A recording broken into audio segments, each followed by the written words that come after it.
Sports Encyclopedia. U.S. Steve Kim. Got Trent in the cut.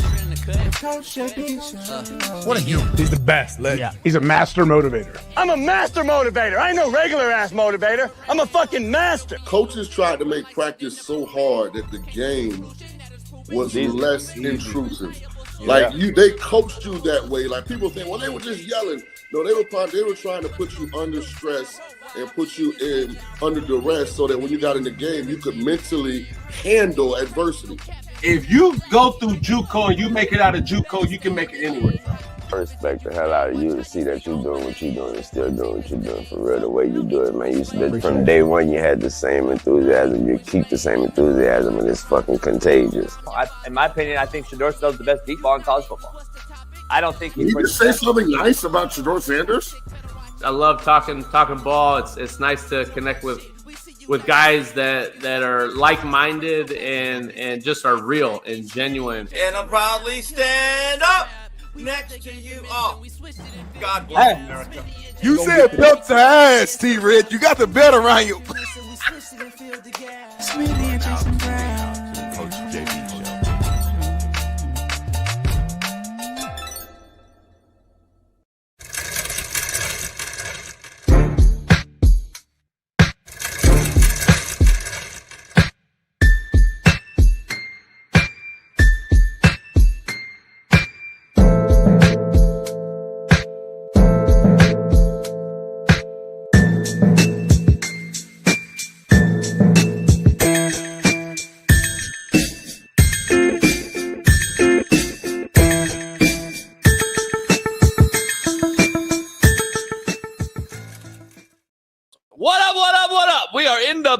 It is Work Boot Wednesday. Strap up your hard hat, tie up your work boots. We got another loaded show on the realest show on Planet ERF. Tap that like, subscribe, become a member if you're not one. And if you're not one, you're just a BMK. And you know what that stands for. If you don't, go ask somebody. This show is powered by BetUS. So power up and use BetUS TV today. Use our promo code CoachJB. And do all your betting needs. It has it all. Short, fast, skinny, tall. The NBA is in full swing playoff mode. Lakers, T-Wolves, Game 5. Lakers try to stave off elimination. You can bet it all on BetUS TV tonight. Clippers lost, and that's what the Clippers do. And can't wait to dive into this one. We got a loaded lineup today. American actor, on the number one show on Netflix today. Lou Temple joins us. He's known for a bunch of Rob Zombie movies, Devil's Rejects, Texas Chainsaw Massacre, Halloween, the great Denzel Washington movie, Unstoppable, also on Netflix, Kidnap, and he's on the number one show on Netflix right now called Murder in Yellowstone City. So he'll be joining the show. We bring it all on here, man. Athletes, actors, you name it, we got it. Plus, former NFL player, Jag and Houston Texan, Cecil Shorts. He'll join us. So we got a loaded lineup. Pound that like, subscribe, become a member if you're not one, like I said. Let's dive into it, man. Giannis gets into a heated court argument with Halliburton's dad. Now, I got a question. Why is his daddy on the court? Is this kid fucking 8? Does he need daddy to come help him in a argument after you beat this team 4-1? By the way, Giannis, last time I checked, has a ring. Halliburton, you don't. And Halliburton, you were voted, I believe, by your peers the most overrated NBA player this year. So your daddy made you even look more overrated, and it was a bad look. And the NFL, fans don't come on the field waving flags in opponents' faces or towels or rags. What a joke this league is, man. Adam Silver has no control at whatsoever. Giannis, you should have knocked his motherfucking ass out. Headbutt, bow, straight to the face. You would have been warranted. I would have been cool with it, Giannis. Headbutt that motherfucker's daddy. That's what I would have did. Doc Rivers, let me holler at you. You may go down as the most overrated head basketball coach who has ever coached in the NBA. You had a super team in Boston. You got beat by the Lakers in 7. You got one ring done. On the first real big super team that took down everybody. Miami, you were the team, Boston. Ray Allen then left you, and then changed it up. It gets broken up after the Lakers, and Kobe takes you down with Pau Gasol. You have been swept, or let's say gentlemen swept, more than any coach coaching right now. And this is a bad look, homie. I'm going to be real, Doc. Not only have you been swept or gentlemen swept more than any coach, you've also given up more 3-1 leads than any coach. This needs to be discussed. We fire guys a year after winning NBA titles, but this cat keeps the job. He must have something fierce over some NBA executives, dog, because this is a joke at this point. The Lakers try to stave off elimination tonight versus the T-Wolves, who everyone predicted would win in 5. LeBron would absolutely give – LeBron, I'll be honest with you, dog. If you get beat tonight and you lose this series, your legacy guaranteed will be tarnished. If you lose in the first round, especially when you have arguably one of the greatest players in the NBA right now in Luka. By the way, Luka just beat this same team last year with Towns on it single-handedly. Remember that. The Clippers got blasted again last night after losing at the buzzer in Game 4 to an unbelievable lob that he caught on an air ball by Joker. And this is who the Clippers are and continue to be. But what do I know? Let's bring in our main man, Far East Sider, 317. LeBron hairline having, Lamar Jackson loving, AR5 defending, Caitlin Clark jocking, our very own Big Smitty joins the show. What's going on, y'all? What's going on, y'all, man? We lit. We live. Loud today. Yes, sir, man. That was a good intro to the show. You said a lot. And I can't wait to really attack everything you said and explain why you're wrong about everything you said. But first, I got to shout out to Young Bailey in the background. And I got to shout out all of our crazy fans who's up early in the morning just to hear you and I argue. People like Coach Vanny, Ryan Kaminsky, my cousin Keith Smith, Lenny Morrison, Mike Bundy, Sergio, Sober Park, Sherm, Boston Richie, Jesse U, LBC, and Justin Kovanig. You said Keith's not your cousin no more after he said some shit the other day. I can't agree with everything he say now. Like he say some weird stuff sometimes, but that's family. Sometimes family say bullshit. Yeah, he's not your family at all. The world's falling apart. We got gangsters fighting bikers. Shit funny as hell. Been going on for a long time. It's getting worse now, though. Ain't getting worse. And then they turned on each other. And then they started fighting each other in their own clique. Each other, though. Like, they went to fight each other, and then they got into it with each other. Like, it's wild. We got a lot going on, Smitty. It's Work Boot Wednesday, though. You really do, homie. Yeah, it's Work Boot Wednesday. I'm back on TikTok. They gave me back my thing yesterday. Congratulations, man. Congratulations. I peeled it. I like going on TikTok Live just to troll everybody because basically, because they suspend me every day. Right, every single day. Every single day. So I like to go on there and just fuck with it. You know what I mean? That's what I have. Right out the gate, Smitty, I want to show you a video real quick. All right. It has to do with the Mexican homies. Okay. and they wanted me to clarify some things. Okay, that was a good video. Take a listen. They want to clarify the difference between two words that sound very similar, real quick. All right. Tino here to clarify, okay? A lot of people are getting confused because the names right here sound the same. The Venezuelan gang is Tren de Aragua, the train from Aragua, okay? Very bad hombres. This vato over here is a Trans de Agua, underwater pepino floater, okay? Also a different kind of hombre. All right, this vato, the swimmer, he was last place when he was against the guys. Ahora míralo, Pipit is nice, puro pinche gold medalist, okay? Hey, some people call it cheating, some people call it equality. All right, so that is your lesson of the day. Tío Juventino, don't forget, we are in Chandler, Arizona all weekend long, 5 shows. He wanted to clarify, Smitty, about the two differences because a lot of the Latino community is not very happy. Joe Accord sent me that. Really? Yeah, I thought it was funny. Okay. So Ruben and Cisco chimed in. They want me to clarify that there is a difference. But the vato that swims with the papito is different than the cats that Trump sending back to their place. So I just want to be clear, clarify, start to show off, Smitty. Real quick. Any thoughts? No thoughts at all. Got you.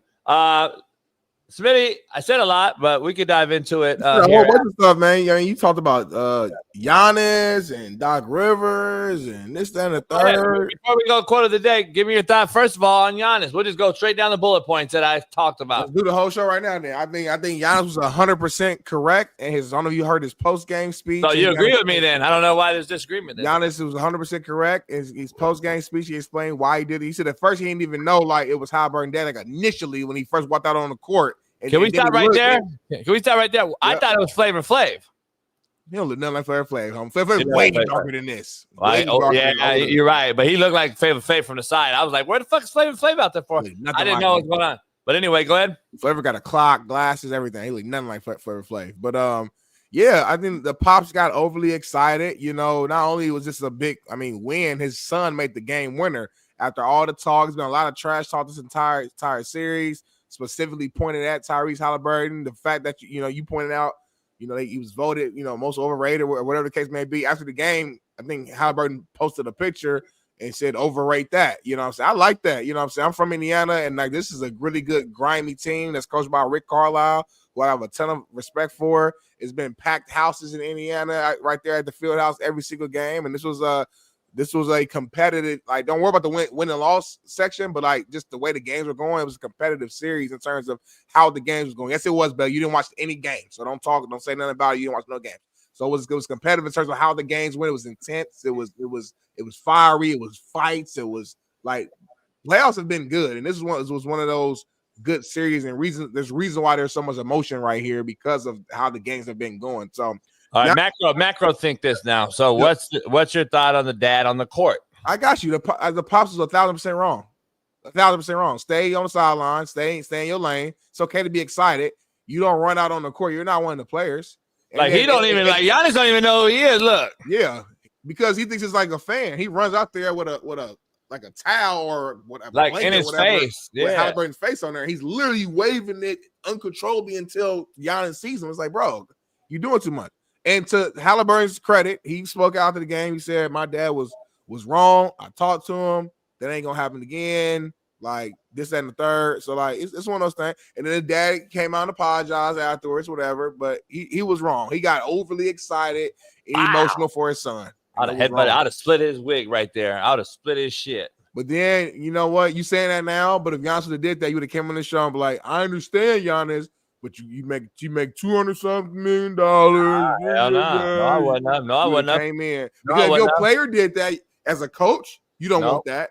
As a coach, you don't want that. Nah, here's the thing about dog. I've said it, and I've said it on the same shit I've been on. If you come on the court and if you talk that shit on the business of a professional's workplace, I specifically talked about the workplace environment 2 years ago when Russell Westbrook in Utah had to beef with the cat in the crowd. We had all these other NBA players with the crowd who I say is pussy, who can't handle the critique from the opposing crowd. I said, that's one thing. But if you come onto that field or court and their work environment, like me going to Walmart and fuck with you all day, then you should be able to fuck me up too. Okay. But the issue is Adam Silver has no control on this team. He don't know who's waving guns. He don't know he wants to go after fucking John Morant only instead of put a ban on the entire league from doing it. Do it or don't do it at all. Allow it all or don't just go after one dude. Because you're over-exaggerating right now. I'm not a John Morant guy. But remember, the fact of the matter is, and I even looked it up, John Morant's the one that has the stipulation, not the league. That's a fucking horrible leadership, homie. So then you got to let it go for the whole league then. Or put it in for the whole league. The NFL has it for the whole league, Smitty. Whole league. So I'm just saying, there's not nothing no here. problem at all. Like you being dramatic though, saying he has no control over the league. Like it ain't. There ain't. The playoffs have been phenomenal. There's not no craziness going on. The playoffs have been the worst I've ever seen, homie. Are you seriously going to sit here and say they're phenomenal? It's been. Name me some phenomenal parts of the game. It's been two series that I've been like, that shit boring. It's been two series that's been, I say, there's been more 40 and 50-point blowouts than ever before. The series was whatever. That was boring. They should have been in the playoffs. The Boston Magic series, in my opinion, has been boring. Other than that, it ain't the Nuggets and Clippers series has been a great series. Yeah, it was a blowout last night, but that series has been great. Stop. These series are horrible. I mean, you really lowered your standard. The Warriors and Rockets have been. You really lowered your standard. This is how I know you never watched real hoop. You've been hooping in the like. This is why I know. This is why I know you never watched real hoop in your life. You must have never watched real hoop. Never. Couldn't have. You couldn't have.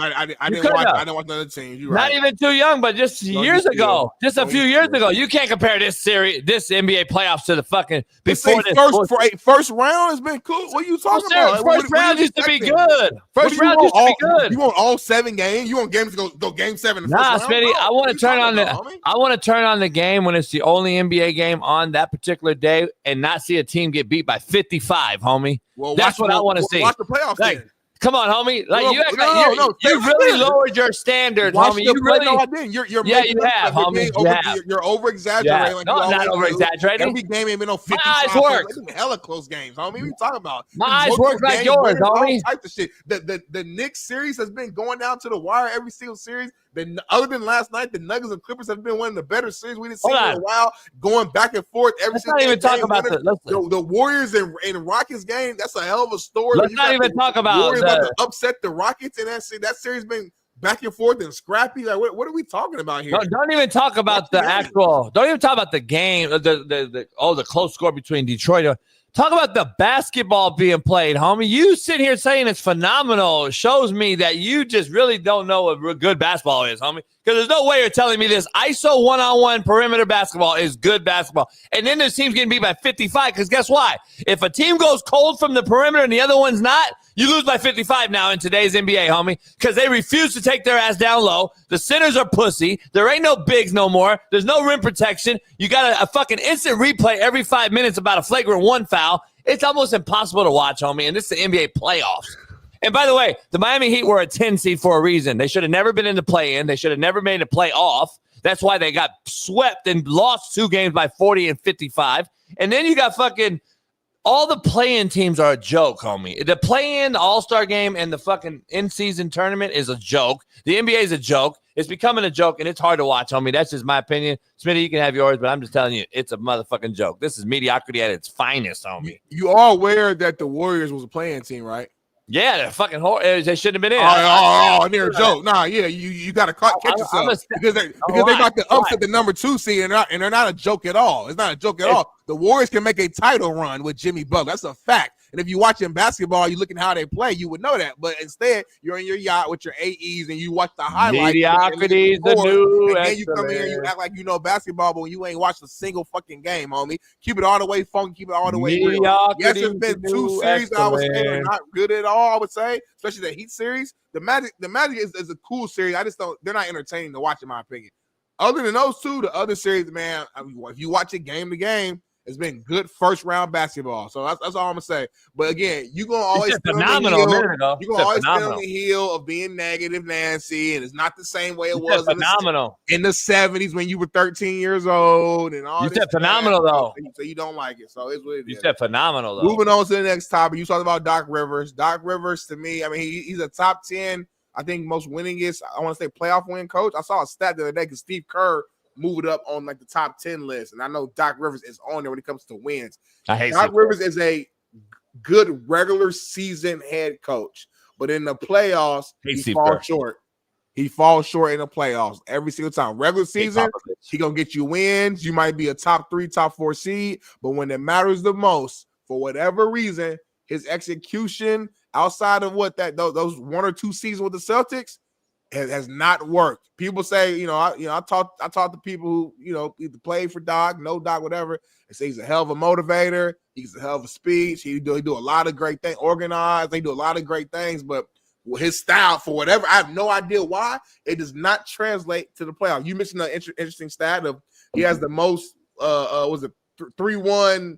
Gentlemen, 3-1, the team comes back and beats them. 3-1 loss, which is insane. It's like, as a coach, it's like you need one more win and you can't close out. Like, why is that on you? Why is that on your resume? You know what I'm saying? So like, it's unfortunate, but I will say this: he came into this team with like halfway through. The Bucks has kind of been a joke to me the last like year and a half, 2 years. They're firing coaches that won. Mike Budenholzer won a championship. Then they bring in the interim head coach who the players actually like. Let him go. Then they bring in Doc. So I can't really put all this on Doc. Dane gets hurt or Doc gets hurt. He has the blood clots. Then he comes back. Then he gets hurt and tears his Achilles. The Pacers are just a better team than the Bucks. I'm gonna just keep it all the way funky. I know the Pacers, it don't sound sexy and all that. The Pacers has been a better team than the Bucks all year long. So the Bucks losing this series isn't like an indictment, in my opinion, on Doc specifically, because he just had a worse team in a worse situation. But to your bigger point, he does have a problem in the playoffs in general, and that's something that needs to be addressed.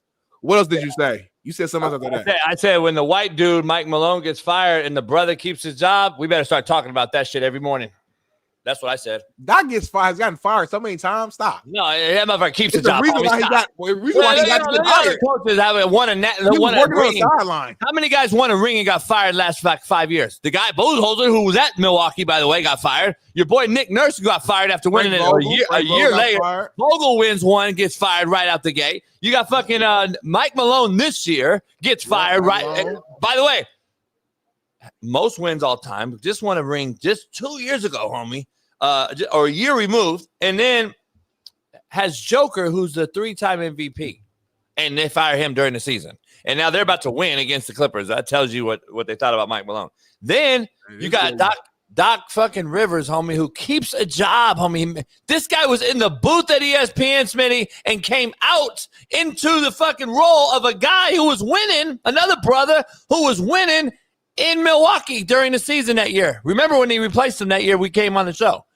So he was on ESPN and replaced the dude. They're firing dudes, but this particular cat keeps a job. Yeah, but he gets fired, though. You understand what I'm saying? Like, how does he get a new job? Because he got fired from the last one. You and I have a favorite. You and I got a guy that we like a lot that has never got a fucking job back, homie. Who built this Golden State team. So how are we going to dismiss one cat and continue to talk about Doc Rivers getting jobs, homie? No, this cat hasn't had a job yet. I came to the realization that Mark just unfortunately won't get another head coaching job probably because it's just been too long. This is one of those things where, like, we could preach about it till we blew in the face, but it's been a long time now, and the league has made their decision. And I think it's more than just basketball. You always hear little, rumors about, Mark Jackson's he's a religious man. He's going to talk about God. He's going to do that in the locker room. And I don't know, from rumors that I've heard, it seems like that was some issue for whatever reason, right? And it's a shame. I don't agree with it. Mark Jackson is also a former Pacer when he played back in the day. So, I got a ton of respect for Mark Jackson, but I just don't talk about it because the league made their decision. So just one of those things where it just is what it is. But Doc Rivers gets fired a lot, but he always gets the job back. But again, that's the same thing in NFL. We talk about that with the NFL all the time, college sports. All these leagues, they recycle coaches. So it's not inclusive to Doc Rivers. Doc Rivers, again, he has won a ton of games. So it's not like he's just some, just non-experienced, weak coach. Like, nah, he does well in the regular season. He really does. He just in the playoffs when he has good teams, he doesn't finish. If he's up 3-1, he doesn't finish. He does have a ring. He's been to multiple finals. You know what I'm saying? Which was game 7 against the Lakers. Again, those teams, you can say, oh, those teams were loaded. Well, we've seen a lot of loaded teams on paper not come together and win. So I'm not going to take that away from him. You still have to give that man credit. Phil Jackson, a lot of his championship teams were loaded. In multiple Hall of Famers, you still got to go out there and do it. So I'm not going to take that away from him. But it's been a long time since he's done that, and at some point you got to update your resume. So I'm with you there. What else you say? You said something else. I said shit. You got the Clippers getting beat. That's what they do. That's what they do. It's really ain't there. And then you got the Lakers tonight staving off elimination, which is our poll question. We could dive right into it if you want. As the last thing, but maybe you could talk about it. I talked about what it does to LeBron's legacy if they lose the first round. It does absolutely nothing. You're crazy as fuck. His legacy is secure. I'm not don't talk about him. Don't say he's a top 5 player ever again, though, homie. Don't ever say he's a top 5 player ever again, homie. You got Luka, homie. Every time you chase a ring, you go get a better player and still get beat by a fucking Minnesota team without Towns, with Gobert, who's averaging 11 and fucking 8, who ain't even dominating a guy with no center, and you're losing, and I don't want to hear it. And while your hands up, I want to defend JJ Redick real quick. Yeah, I want to defend JJ Redick. Well, let's wait for the poll question then, so it makes sense. Let's wait for the poll question. All right, let's dive into the quote of the day then real quick, because it's almost like a free game Friday every day on this show, because we just go straight through. Our show better when we do that. So fuck Bailey's rundown. Let's dive right into the quote of the day. That's what you basically said. Quote of the day, Smitty, brought to you by BetUS. Make sure you head on over there and use the promo code CoachJB. Smitty, you didn't lose yourself. You outgrew the version they were comfortable with. Dang, you been in your bag this week, homie. That's fire. You didn't lose yourself, homie. You outgrew the version they were comfortable with. It's real simple. That ain't uncomfortable, homie, because you've grown to a space that they haven't grown to, and they still in that same location they was in high school. And now when y'all have conversations, they can't even be on the same level, same spectrum, same whatever as you, because you at a whole nother just atmosphere, and they uncomfortable because they feel like, you think you better than us, you think you better than me. Improve yourself, homie. Improve yourself. You know what, King David Cartel? I'm not mad that you said that. The only reason why I'm not putting it in the top 10 is because he has 10 quotes that are so powerful and good that now it's gonna be hard to penetrate it. This is really good though. I'm gonna put it top 20. This is a really strong one, homie. Those are 5 brothers who all agreed. Literally 5 black people you put on the screen, all agreed. Fuck. I wanted the white guys. Fuck. Brian Case, where were you at? Quote of the day. Let's go. Contrary to belief, brought to you by BetUS, Smitty. They thought it broke me. It built me. Now I walk different, I think different, and I move different. Contrary to belief. A little longer one, Smitty, but I had to break down a few things in there because I was just thinking about this last night. They thought it broke me, but it actually built me. Now I walk, move, and think different, homie. That's what the bottom line is. That is contrary to belief. It's too deep for like Keith and like King David and them in here. Yeah. But I wanted to just bring that up because I know you'll get it later on the way to work, and you'll be like, "Fuck!" I get it right now. This shit hit me. God put you through battles in order to grow you and strengthen you for your next thing. Like a lot of times we ask God to bless us with like this, that, the third. You open that door. It's like, okay, well, if you want me to open that door, we got to make some changes to you now to prep you for that door to open, which means it may be some stuff that's tough that you got to go through. There might be some bruises and scratches that you got to have to go through to get to that point. So Steve H said it's too long, though. So forget everything I just said. I knew somebody was like, he said too long. Like it was just nothing else though, just too long. Yeah. Even Gene says too long. Hey, respect though. Respect. Yeah, keep it real. Fuck. Wow. Let's do the poll question first before this fucking bullshit topic, homie. Oh yeah, we'll get to it. Let's do poll question. Stay on topic. Stay up. Stay locked in. We'll end with that. Smitty, will the Lakers stave off elimination tonight? That's the poll question. Will they lose 4-1 is basically the question. They got in LA tonight, and let's dive into the whole minutes thing. But first, answer the question. Lakers will hold off elimination tonight. It's gonna be a tight game, but they will win.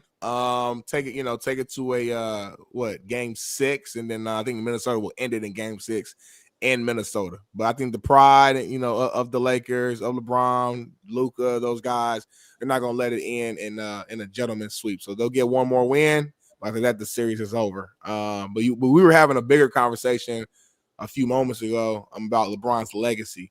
And what I was trying to say is this is, I think, year 21, 22. At this point, man, if you don't already have LeBron's legacy solidified wherever that is for you, then what are we doing? Like he has 20-something years of work of proof of what he is. So if you have him just top 10 for your list, I think it's crazy, but cool, have him there. If he's top 5 for you, he's gonna stay top 5. If he's the GOAT, he's the GOAT. Like wherever you have him ranked, he's there. Like I think the only way he could even move anything or move at all on the rankings is if he was to win, go and run a championship this year. Because it's like, damn, I don't think no player of your caliber has won a championship in year 20-something. You know what I'm saying? So that would be incredible. But at this point, losing the first round, it's all right. Think about it, man. A lot of times you say stuff, JB, and I don't think you don't dive into your research bag. Our guy who we love, RIP, Kobe Bean Bryant, got swept in the first round the year after we won the title. I think it was 2011 to the Dallas Mavericks. That same Dallas Mavericks who went on and they went on to beat that Heat in the finals that year. That was one of the most incredible runs of a team, in my opinion. Make sure you talk about that particular team, though. Make sure, because you say I don't have to do a deep. I don't need to do a deep dive when I know what happened that year. Yeah, but you didn't mention it though. And again, that was a team that just won a championship that year before. So don't say, that was a weak ass. The Lakers didn't win a title last year before. So the Lakers didn't win a title. Why would I compare that? The Lakers didn't win a title with LeBron last year, homie. Okay, I'm just making sure. So my point saying, what are you talking about? I'm saying, if we gonna put that onus or whatever on LeBron saying hurt his legacy, let's keep it. As long as you consistent, I don't care. If you believe that hurt Kobe's legacy, cool then.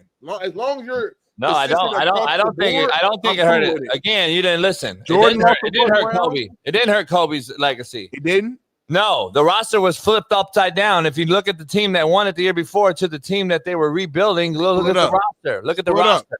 Shannon Brown, homie. Pull it up. Shannon Brown got a ring. Why don't you look at the roster that Kobe beat the Celtics with? But show me a roster that LeBron's won a ring with compared to the team that Kobe took the Celtics to 7 and beat them in. Show me that roster comparison. That's not the argument. I'm with you on that. You know, the legacy's not the same, homie. The legacy's definitely not the same if he loses today. Again, let's stay consistent. Hold on, let's be one example. You brought Kobe up. His name I got Kobe number 2 overall on my list so we're not even talking about that. Okay, so let's say he lose first round hurts his legacy. Well, you brought up Kobe. I didn't. So that should be a rule then. You brought up Kobe. I didn't. So you're comparing something I didn't bring up. About first round loss. That's all I talked about. I said nothing else. I said this team, homie. This team just lost Towns to the Knicks, and Luka beat them last year alone. This Timberwolves team is better with this. Come on, homie. Why do you keep saying Towns? They're not this team better. Is grimier. What are you talking about? Come on, man. Adding Randall and adding DiVincenzo has made this team grimier. How are they better? Have you seen their record? Have you seen their record? Edwards is better, homie. You see their record? Again, this is how I know you ain't been watching basketball. How are they better though? This is one of the hot. Let me talk. I know they're hot, but that don't mean they're better. The playoffs. Yeah, I get it. They're hot. The last 20-something games, go look up their record. This one's one of the hottest teams going to the playoffs. Their seed as a 6th seed or whatever does not match how good they've been playing. Same thing with the Warriors. The Warriors is like a 7th seed. That doesn't match how good they really are because again, the back end of the season, the Wolves started figuring things out and they're hot. So I'm telling you what it is, homie. Don't be surprised the Timberwolves go on a crazy run and make it to the Western Conference Finals, man. Anthony Edwards is a bad MFer. I'm trying to tell you. Let me dive into this. Let me dive into this real quick. Let me dive into thank you, FA. Let me dive into You guys are making my point, FA. Like I don't two get it. games, he's acting like this team is You got like a guy with LeBron loses AD, gets Luka, and you guys are making excuses for this motherfucker. That shit is crazy. It's worse than the prime sexuals, homie. The LeBron sexuals are fucking right there with prime sexuals. This motherfucker lost AD, gains Luka, and y'all making defense for him. It's fucking crazy, homie. Who LeBron sexual? Damn. Show me another motherfucking Luka out there that's the teammate of another motherfucker that y'all claim to be the GOAT. This cat better. If he loses tonight, homie, he's definitely not in my top 5. He never was anyway. I want to defend. I want to defend your boy, who I don't like in the beginning of. I didn't like the hire. I came out and said he's done better. He did a good job. He should have been considered for the coach of the year at one point. But JJ Redick is getting blasted for running the same 5 for the first time on record for the entire second half. So you're shaking your head. Go ahead. Give us your take on it. Listen, JJ had a hell of a year, man. You and I think came on the show and we admitted that we were wrong in terms of what we thought about him and what he did in the season. But that move right there to me was a horrible decision as a head coach. You have a team in which your second best player is 40-some years old, and you're going to put him out there for the entirety of the second half. You have a team where your main star, let's keep it all the way real, and Luka is a guy who he's in shape, but he's never a guy who's just chiseled up in the best shape in the world. So the two main guys who you depend on, you have on the court for the entirety of the second half. You mean to tell me you couldn't find just a 3-minute window, 2-minute window just to let them get to the sideline, get a breather, get a Gatorade? Because if you guys watch that game, watch the ending of the game, and they were cutting the camera to, like, I'll say LeBron specifically, the man was exhausted. He's out there he's looking at his face like, as former athletes, we know. Put your hand down, Jason. We know when players are just exhausted. I'll wait.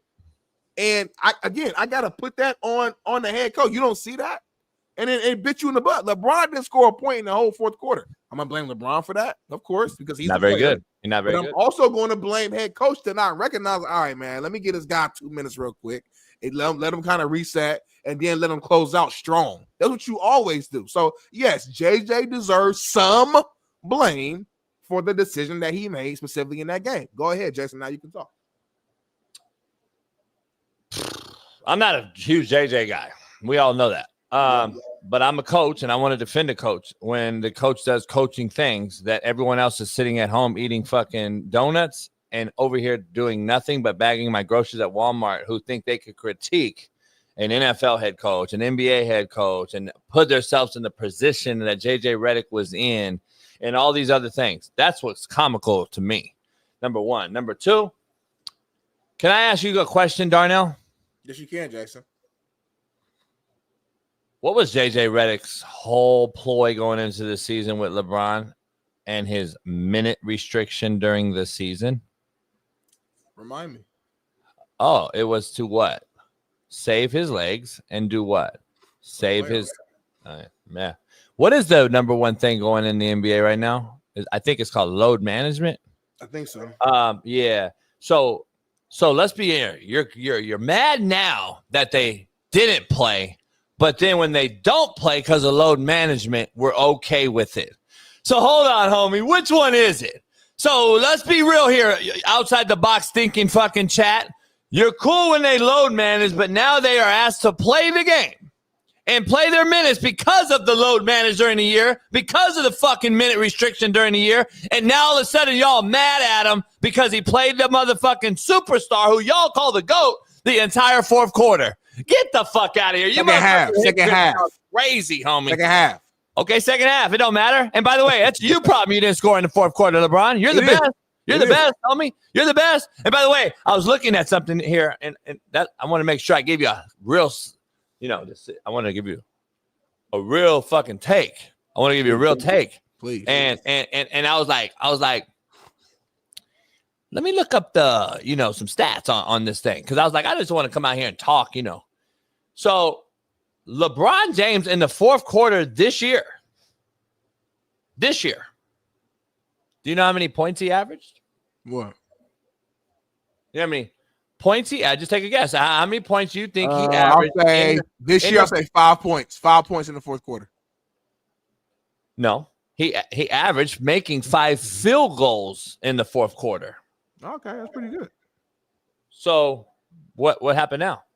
Because he didn't play the whole second half during the regular season. Oh, because they they were doing regular coaching where you allow your starter. A lot of teams, that, like whether it's Steph, LeBron, whatever, again, it's game by game, case by case. But a lot of times the star will start off the fourth quarter, get a few minutes of rest to kind of because they know they're gonna need them to close out.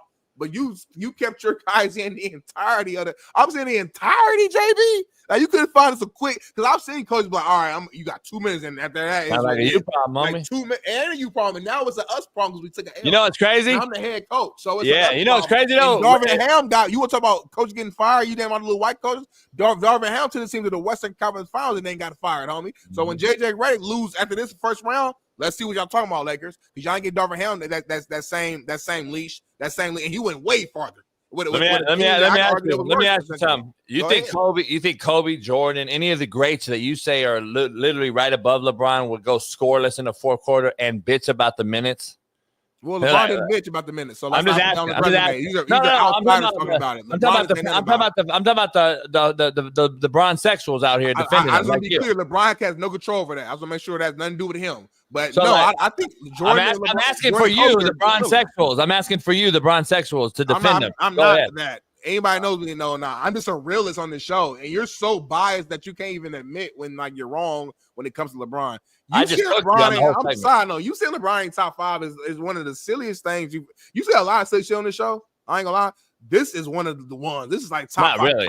I'm gonna rank top 5 silliest shit JB says on this show of all time. This is up there. You should do that. It'll probably go viral. It's up. We should do that. Seriously. Put that down on a little note. Yeah. It's up there. To say he's not top 5, homie, and then to say if he loses at year 22, that's like punishing Jordan for the Wizards years. Like, so then let's keep giving him credit for longevity, like you say. Then no, I'm not.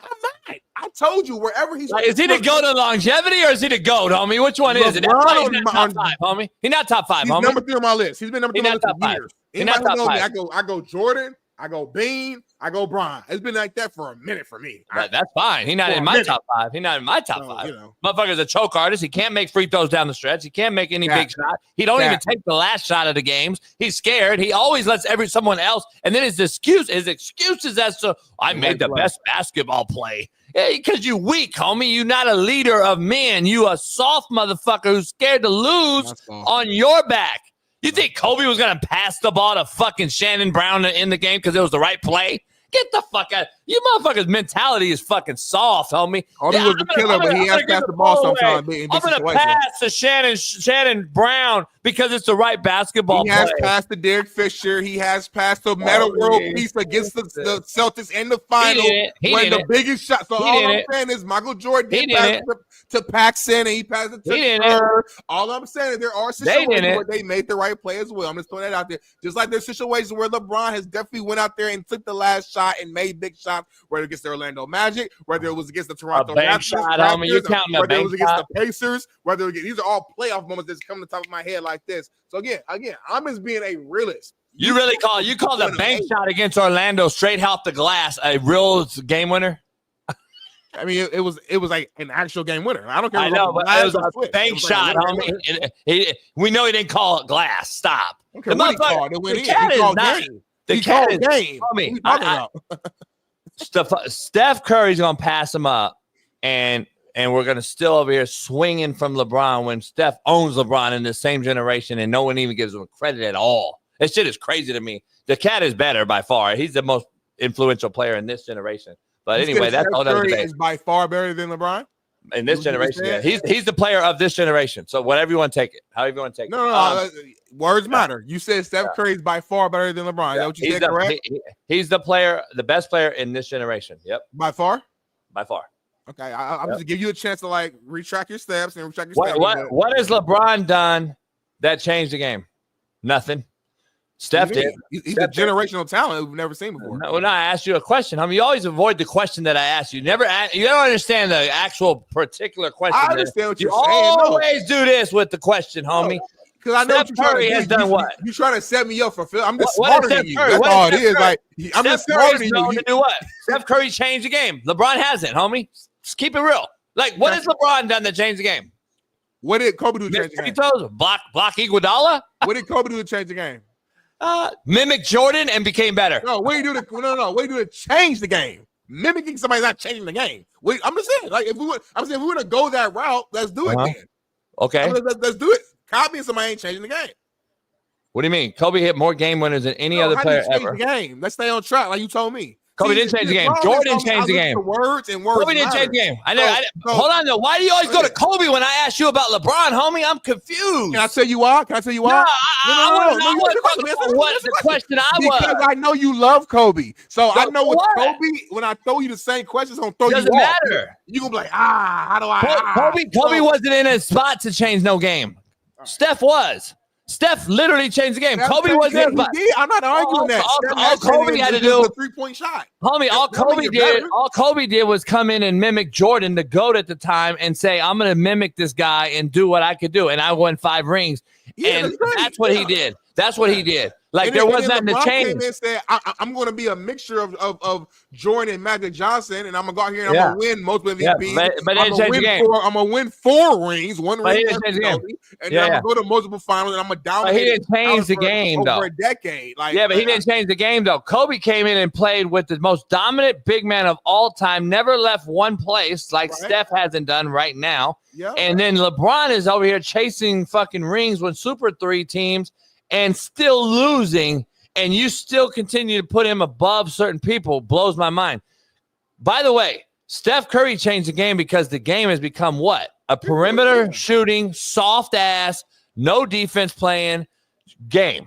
That's why Steph changed it. Kobe didn't enter an era where he could change the game. Kobe didn't have an era where they stopped playing defense, stopped playing man-to-man, added zone, goes down and has no big man anymore. They didn't. No, I know they did. I'm saying you act like the generation wasn't just transitioning from zone 3-2, 2-3, illegal defense in the NBA. By the way, before your time spending, most teams because it matters, homie. It matters. Most teams play. What do you mean? It matters if you know basketball, homie. A zone defense. What beats zone defense? 3-point shooting. Does it not? I'm tripping. I don't know basketball though. No, I didn't say no about. I'm trying to. What beats zone defense? Most teams play man defense. You couldn't play zone defense though, is what I'm saying, homie. Like you can play it now, homie. You can literally play zone defense now, legally. You do know that, right? You know it was called illegal defense back then, right? Using that it's like a thing, though, like as if like because I'm trying to make a point, homie. Steph Curry changed that game because of zone defense. He was the game changer by hitting these deep fucking long threes. Kobe had no. The game hadn't changed for Kobe to do anything. There was no generational, no switch in rules or any of that shit that we've seen. Steph. By the way, Steph just changed it because he changed it. Like, by the way, though, when Kobe played, the big man played in the box. Was the same guy at Davidson. Did you watch him in college, homie? He was the same guy. The league adjusted to his game. Homie, what are you talking about? Like, I don't. When Kobe played, you keep comparing Kobe. Kobe played with big men at the rim. In the bottom, down and low. Yeah. Steph and LeBron have played with big men in the shooting threes. LeBron played with it's a whole other game. LeBron played with Shaq. A whole other game. You forget LeBron was drafted in 03. Like, yeah. I get it. I get it. And remember, he played with old Shaq. Don't start saying he played with Shaq. He played with old Shaq, homie. Like he played with old Shaq, homie. He played with old Shaq. He played with El Gassi for a long part of his career. I'm saying he played with Gassi is who you're comparing Shaq to? No, Lord Jesus. God damn, homie. You say he didn't play with a big man. He played with a big man. I don't understand. That was a center. I said specific. You don't listen to specifics at all, homie. I said Kobe played with the most ball-dominant big man of all time, Shaquille O'Neal. Now, how are you comparing fucking Ilgauskas to that, homie? Guys, I'm wrong. I didn't hear you clearly. I'm sorry for not listening. I will admit when I'm wrong. I did not listen clearly. So you're telling me you don't think that matters, that Kobe played with a ball-dominant dude like Shaq? You don't think it matters? It do matter, but it matters on both sides. It matters in the fact that they went on a damn three-peat too. My point exactly, homie. If you're using it as a poke, saying that like, okay, that's why I have him ahead of Jordan. Same numbers or whatever because he had a Shaq. He also probably, I don't know, he would have got one of three-peat without Shaq either though. So like when you throw in the rings conversation, that matters too because I'm just saying everything matters. That's why a lot of folks don't want to listen to that. That's why I have him ahead of Jordan in my opinion. Jordan didn't play with no fucking Shaq, homie. He played with Luke Longley and fucking Winnington. He didn't have to share the ball. Pippen wasn't a ball-dominant wing player. Pippen was a defensive player who got defensive stops and turned it into offensive transition. Shaq had to dominate the ball, touch it 30, 35 times a game. Kobe shared that ball usage with Shaquille O'Neal, homie. I'm trying to figure out any player ever that shared the ball with that guy that in this prime that was still as dominant as Kobe was to have 10 40-plus games in a row during the Shaquille O'Neal era. 10 in a row, he scored 40 points in a row. He had 5 50s in a row during the Shaquille O'Neal era. Nah, Shaq wasn't there when he did that. It'll never be broken. Shaq wasn't there. I'm just for clarity, y'all. Shaq was not there when he did that. I'm a huge Kobe fan. He was not there when he did that. Oh, homie, I'm looking at it right now. Bet right now. Bet right now. Anything. Don't look for it. Bet me whatever. Bet me whatever. I guarantee he wasn't there. I know for a fact he wasn't there. All right. Trust me, I'm the biggest Kobe stan in the fucking world. So go ahead and read it when you get a chance. I'm gonna stay here quietly. Kobe Bryant's final game. We know he scored 60. Okay, blah, blah, blah. I think it was 4 50-point games in a row, but you clarify. Shaquille O'Neal, No Googles for me, by the way.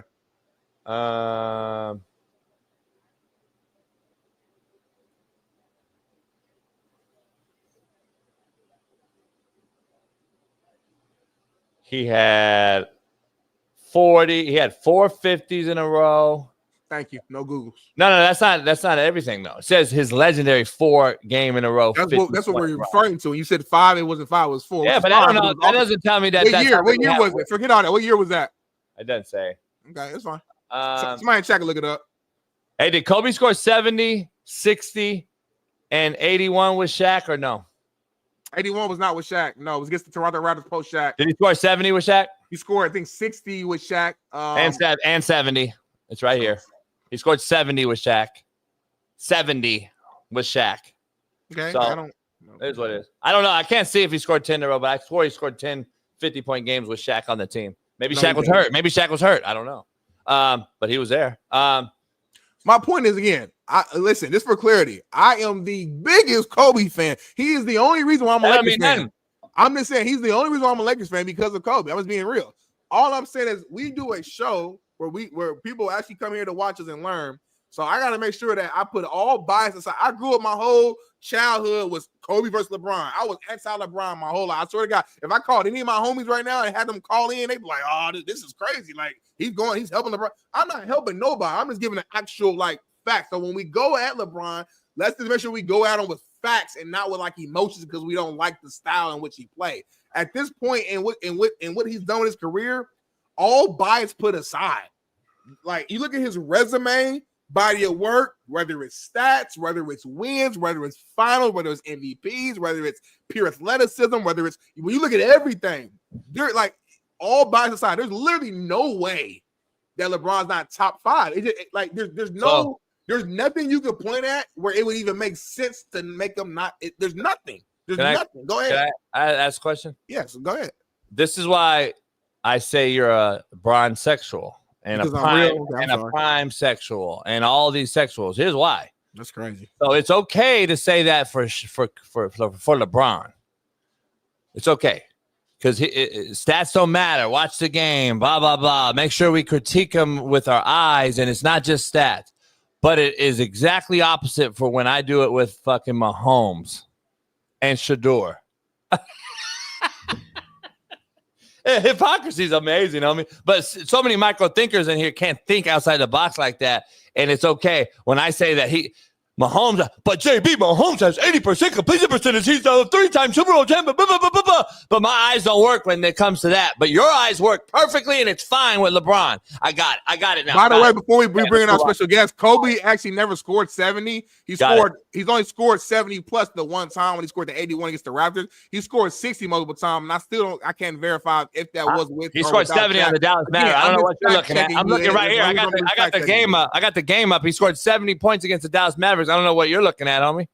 70 against the Dallas Mavericks. 122.06. I don't know what you're looking at. I'll look it up. If I'm wrong, I'll admit it. But we got a special guest right now, JB. Do we? Yes, we do. So we got to pause this conversation. Got you. You got to pause anyway because you fucking Diddy oil out, homie. What's going on, man? Like you said, man, it's time. He's in the background laughing, man. We got a dog, man. NFL vet, wide out D3 product from Mount Union. If y'all know about Mount Union too, Mount Union has a history of producing dogs and winning. They win a lot. You don't know that I recruited his high school and a bunch of schools near it for a lot of years in Cleveland, Let's talk Ohio. about it then. Let's talk about it. Collinwood High School got dudes, and so does a lot of schools in that area. So I recruited a lot for that. But we got a legend, Cecil Shorts the third, joining the show, popping in. What up, brother? Fellas? How you doing, man? Good, fellas? I'm good. How y'all doing? Oh, we're Just good, bro. arguing this morning, man. Just arguing. That's it. Overrated ass LeBron. Overrated LeBron. These LeBron sexuals are like the prime sexuals. You know what I'm saying? They just can't get it out their mouth. They can't get it out their mouth. Hold on, coach. Hold on, coach. LeBron the GOAT, baby. Yeah, let's do it. Talk about. I ain't never seen nothing better. Oh yeah, talk about overrated Shador. Go ahead. He said LeBron's the GOAT. What he just said. He said LeBron's the GOAT. Oh, LeBron couldn't hold Kobe's left nutsack with a bulldozer. Kobe. I even rest in peace to Kobe. But Kobe tried to do everything like Michael, so he'll never be the GOAT because he tried to try to be exactly like Michael. If I tried to be Cecil Shorts, if I tried to be Cecil Shorts and I mimicked your route tree and how you get in and out and your everything, and I became better. You're telling me he doesn't earn no credit? Kobe became better at the same thing. He did the same thing. He gets credit, but he wasn't better than Jordan. He didn't come better though, JB. Crazy. Kobe was better. Become better than Jordan. And I love Kobe. Like again, Kobe was more skilled. Kobe's my favorite player. So it's funny that I'm arguing for LeBron. Like I'm team Kobe all day. I got LeBron. I got Kobe above LeBron. LeBron sexual. I'll say this though. What Anthony Edwards did to LeBron the other night. Thank you. Pushing them and shoving them. Yeah, I ain't never seen that happen to Kobe. Yeah, I ain't never seen that happen to Jordan. I looked at that and I'm like, wait a second, like, and the Anthony Edwards. Yeah, I ain't never seen that happen to those two guys. So I'll leave it. That's a fact. He was bullying him. Who's Anthony Edwards' favorite player? Oh, Kobe. My bad. Got you. Was it Kobe or KD? I thought it was KD. KD's his favorite player. KD soft They used to be saying all this stuff.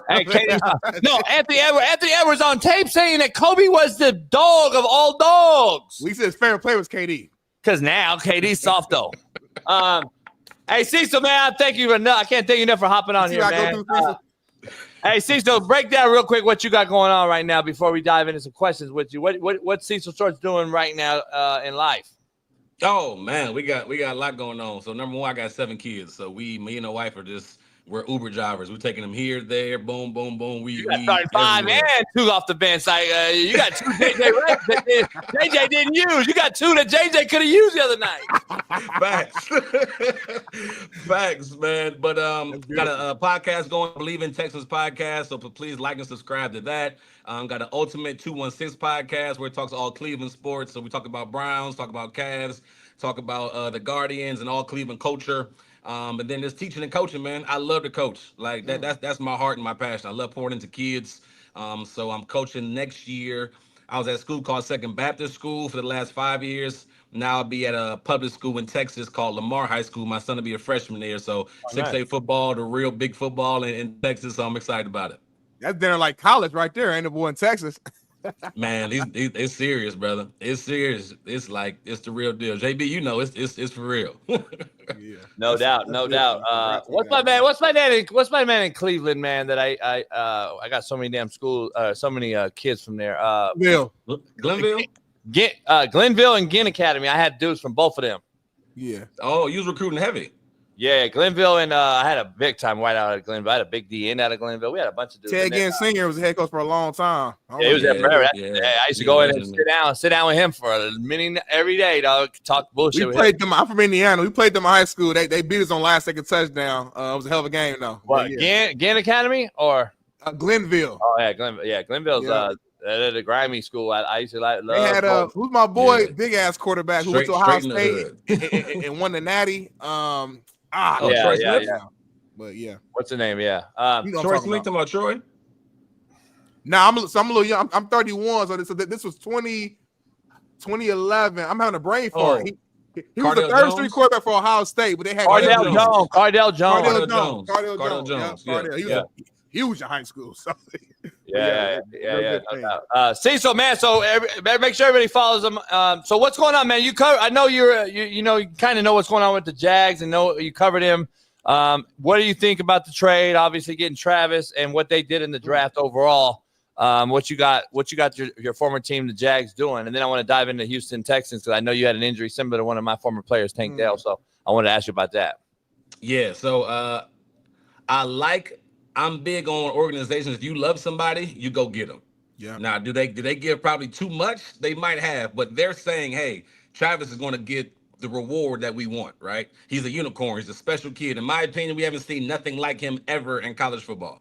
To him have 91 catches as a full-time receiver, and then he plays full-time cornerback as well. We haven't seen that ever. Don't tell me Champ Bailey. Don't tell me Dion. Don't tell me nobody else. Maybe back in the leather helmet days, but the amount of snaps he played, that was incredible. So I love that they were aggressive. There's a whole new regime in Jacksonville.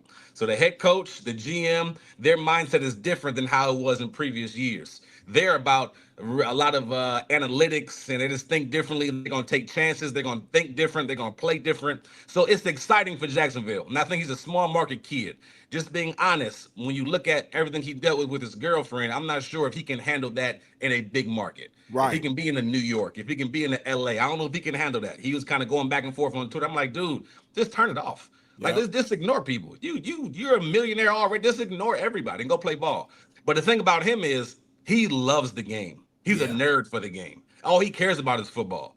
So it's like a perfect situation for him. Now, the question is, how are they going to use him? Is he going to play both ways? How are you going to practice him? Is it going to be one day of full offense, the next day of full defense? How are you going to watch film? Like, how are you going to really dive into preparing each and every week if you're playing both ways? Because I tell you what, I played one side of the ball, and it was a monster. It was a monster. Trying to study the nickels, study the corners, study the safeties, understanding what the linebackers doing, understanding the blitzes that's coming, understanding what my checks have if the quarterback calls an audible, right? There's so many things that go into it on one side of the ball. Now you're saying he's gonna play two sides? That's full time. Hey, Cecil, before we dive into Houston Texans, where you kind of are and covering as well, let me ask you this about what you're talking about right now, because the college game, especially in the transfer portal era, Smitty and I debate this all the time. You're getting kids that are your backup corner, your backup wideouts are not going to be what they are in the NFL. Let's just be honest, right? So we already know. So you can go cover the backup wideout in a game and then go catch a slip screen on offense against a corner that's not very good, or a backup corner, especially when you got four wideouts like Horn and these other guys that Colorado had. It's very hard to do. In the NFL, though, you're not covering Jefferson and then going to get covered by Surtain. It ain't happening, homie. I don't think people are understanding the difference in the toll that you just mentioned, how hard it was to play one side in the league. Now the physicality, everything else that comes with it. Are they even going to, my worry is, and I tell Smitty this, and I'm the hater, but I'm like, dog, why are we putting this kid on his pedestal and setting him up for failure? How about we let him go dominate one side, see that, put him at maybe some punt return or some other things to show his greatness on both sides, whatever side he don't start at. And then let's see him do that first. Because if we're going to sit up here and talk about, he wasn't a Pro Bowler on defense and offense, he was a bust. That's shitty. That's what we're doing, though, because we're telling them that this kid can do everything Champ Bailey and Woodson and these guys did times 10. And I'm just like, dog, I think we're setting him up for failure. Let's see what he can do in the NFL first. I don't know, man. That's just my take. No, I'm with you on that because, as you know, if you watch his film, he gets away with a lot, as far as his technique, because he's such a good athlete, right? And you can do that versus TCU. You can be the best athlete versus, UCF. But when you're facing, say you play whoever, Cincinnati, their second best receiver is T. Higgins. You see what I'm saying? You're gonna have to, and like you said, you gotta check T. Higgins and then come back on offense and go against Surtain, go against Derek Stingley, go against, you know what I mean? So it's a different mindset. And if Jacksonville don't have another big time guy, I know they got Brian Thomas. Brian Thomas, nice. But I'm just saying, entering his second year, so you got a second year guy and a rookie. So let's just say you do what he just said. You got two lockdown corners, which most teams in the NFL are going to have two pretty good guys. And then your nickel's going to be pretty good. And so you better have some hell of receivers or a big time tight end to move around some corners to get Travis that one-on-one versus that second corner. Like, if you don't have another wideout, homie, I'm putting my best guy on Travis Hunter and beating your ass up all game, and then go play defense. Like, nah. No, that's real. That's now real. I think y'all saying 100% accurate. My thing is, let's at least give him a chance. And if he can't do it, he can't do it. But like, let's give him a chance. Because to your point, Cecil, what he did in college, I've never seen before in my life. I don't think we've ever seen. So I was like, who am I to say the man can't do it? It seems unrealistic. I'm not gonna lie. I play football. It seems unrealistic. But shoot, if he wants to do it so bad, let's give him a chance. But here's the thing, Smitty. And I'm not saying full time. Let me be clear. I'm saying like, all right. Right. Here's my thing. My main position, but I do DB. I don't know, 20 plays a game, whatever the case may be, or vice versa. Hey, but Cecil, here's my thing. What Smitty just said, let him try it. And if he fails, okay. It ain't gonna be like that, homie. If he fails, he's a bust. That's what. Yeah, they'll move full time to this receiver, or whatever, and then depending on how he does there, if he fails, everybody to me is gonna be like, "Oh, he's a bust." He should. Thank you. They traded so much for him. You put him up here, Smitty. They gave the Cleveland Browns a first round next year, a second round, a fifth, a sixth. They gave him so much. So it's like, hey, you have to live up to this expectation. It's almost, like you said, it's almost unrealistic. It is unfair on the kid. So if he doesn't say, even if he's like a good receiver and a decent, they're gonna say, oh, I don't know if he was worth the second pick. Ain't good enough. You know what I mean? He ain't. I just think the anticipation, the pressure is so much up here that's gonna be hard to live up to it. It's gonna be extremely hard. I've been saying it, but what do I know? Go ahead, Smitty. I just want to ask you the other thing about the Texans. Cecil, Tank Dell, one of my former players, had a similar incident to you, man. And I know how you no better person to talk to than you. I'm gonna get Tank on this spring too. Explain that injury, kind of what you went through, and then how hard is it actually to come back from this? Because you don't. I've heard you on some podcasts. You don't expect him to come back this year, correct? Nah, I don't expect him to come back this year. I don't think. If I'm his coach, I'm not letting him come back this year. And I think that's me talking from experience. I'll never forget December 4th, 2016. I was playing for the Tampa Bay Buccaneers, and I ran an in route. And 15-yard in route, ball's coming, and catch the ball, and the safety hit me low. Bang, bang, play. And I ended up flipping over, fall on my head. And in that moment, I felt like I hit my funny bone in my knee. It wasn't really a lot of pain. I hit my funny bone.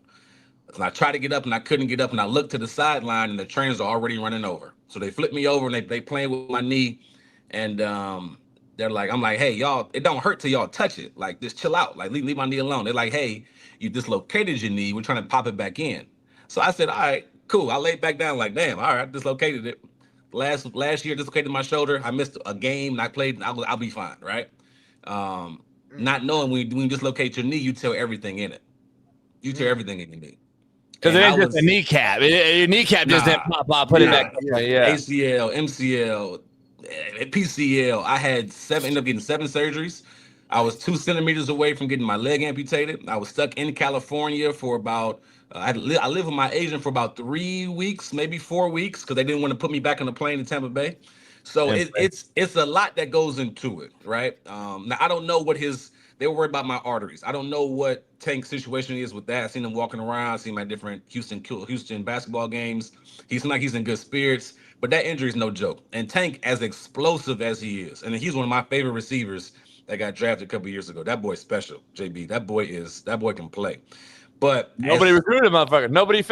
I found him. Nobody can find him. Crazy. That boy can stop on a dime. I mean, he can make people missing the phone booth. That boy can play. Now, but his body is so, I hate to put it this way, petite. Yep. It's so small, right? Now my worry is he gonna be able to not only be back physically, but mentally? Can he take another hit? Mentally, can he cut and run like he used to? Mentally, can he just stop on a dime and not worry about something? Because they wouldn't let me come back and play. They told me I had to retire, which was a frustrating thing, right? My goal was 10 years. I'm like, let me get 10 and I'll be out of here. I can be and I wasn't a superstar, but I can be like, a quality guy in the locker room. I know how to be a pro. And they told me that. I'm like, damn, all right. So now I got to think about what's next. But for Tank, man, he's so young. So I'm hoping like his body can be resilient and be able to come back. But this year is no way he should play. Like, it's no way at all. He should even think about playing. Get as fully healthy as you can. Work on his mental spot. That's going to be the biggest hurdle, his mental. Like, learning how to Because now I even got, I can show you my knee. I got 7, 8 scars on there. It's moments where people say all the time, hey, when it's raining outside, older people say, hey, I know it's about to rain because my knee started hurting. Oh, that's true. I know when the weather changed. You got titanium? You got rod in there? Yeah, I had 3 rods. I had to get them taken out because they was hurting me. Damn. So I had all the stuff in there. But as far as Tank, man, I'm just worried he won't be the same player. And then mentally, he got to be able to get over that. Now, if anybody can do it, it can be Tank. His name Tank for a reason. But he's 5'8", 5'9", little bitty, but that boy a dog. So if anybody can do it, I'm rooting for him. But yeah, I got to get Tank on the show. I was going to say that because, to be honest, I got 20 plus in there in the league right now. If there's anyone that can, and Jermaine's the same way as mentally. Jermaine's already recovering almost from the Achilles that he just tore. Jermaine he was the first Jermaine Johnson first rounder 2 years ago. But Tank is as mentally tough as any of the kids I've had. So I would say that's going to be his. Remember, he also got unfortunate shooting incident that he got shot in. Motherfucker was back out there like nothing. Like he just one of them dogs. So hopefully he can come back and do it. But mentally, I wouldn't worry. I just hope that structurally, like you said, it gets back to where he's at least what it was before the injury. And sometimes you're better than stronger than before. Sometimes, as you mentioned, luckily he's young, right? I think it matters. He's young. Yeah, he's young. That's gonna help him a ton, man. But I'm definitely rooting for the kid. I love him. Yeah, no doubt. Damn, I wanted to ask. I had a short we did, but I don't think we could find it. I went on a rant after that injury with Tank, and I wish you could see it. But I'm gonna be honest. I told Smitty, and we had a big old debate, and I had it. It went kind of big on social media because I was out there. Pac-Man Jones, everybody was kind of. The OC had done this multiple times where there was fucking 3 receivers in the same area, and nobody brought it up until I brought it up. And I was like, why are we not bringing up the fucking that there's 3 guys just running around in the back of the end zone? And I'm trying to figure out, and it was like low red or something. I mean, it wasn't even low red. It was like 30 high red. Yeah, high red, I think. Yeah. I was at high red, and you got 3 motherfuckers in the corner. And that was my thing. So what's your take on that? It wasn't. I don't believe it was a scramble play either. Like, no. I think either and to be honest, that offensive coordinator is gone now. Yeah, he is. He's out of there now. But I think it was a busted route by that receiver there because it doesn't make sense. That's what I was saying. I'm like, contextually, why he is in that area, right? Like, why is he in the same area? Because honestly, he hurt. He's. I hate to put it that way, but the hit that he had on Tank was him. His own player hit him. You know what I mean? So yeah, I think it was just a bust. I don't think any OC would draw it up where 3 guys going in the same area. Unless it's a Hail Mary. I think it was a bust by that receiver and end up in a bad way. But that's why, as a receiver, going back to Travis Hunter, it's so many plays you have to learn. You can't afford to have busts. You can't afford not to be in the right spot at the right time to get that timing down. So, yeah, I just think he made a mistake, and it costed not only the team, but it costed Tank Dell's year and possibly this year as well. Man. Yeah, like you said, prayers left over Tank, man. We hope that he bounces back. I want to transition. I know JB kind of loosely mentioned it at the top and kind of jokingly, but Shiloh Sanders, the Shiloh Sanders saga. Everybody's talking about it last few days. Him dropping in the draft to 5th round. Your guy again. You play in the league, at a high level. I guess what's your take on him so-called dropping? Like, do you you believe it's just the film and these teams just decided, hey, he's not as good as what the media is portraying? Is it something else? Just what's your thoughts on it? Well, I'll say this. I liked him as a quarterback, right? I think Coach JB thinks less of him than I do. I was high on him as a quarterback. I think Cam was better. I think Cam can be the real deal. I love Cam's attitude, the way he approaches the game. He's a dog. Like, he got a dog mindset. His journey kind of helped him get there, right? Because he really wants to prove, like, hey, I can play. Ain't nobody gonna doubt me. I'm gonna go out there and prove it. Yeah, right? No stars in high school, incarnate war. I love it. I love it. Maybe because I'm a D3 guy. I was overlooked. I kind of just fall with that, right? As far as Shador, I thought he was good. I think he was just to be honest, when you pick that high, looking at the talent, he didn't have the elite traits. Yeah. He wasn't big, didn't have a big arm. he was head up. As far as head up, he was extremely intelligent, in my opinion. Now, the offense, they didn't have a run game. So it was a lot of check downs, a lot of bubbles. Their receiving core was awesome. So I get why they were throwing the ball short, getting the ball in space to those guys. 3 of those guys got drafted this past weekend, right? They did, So I think, just being honest, I think Deion and Shedeur rubbed people the wrong way.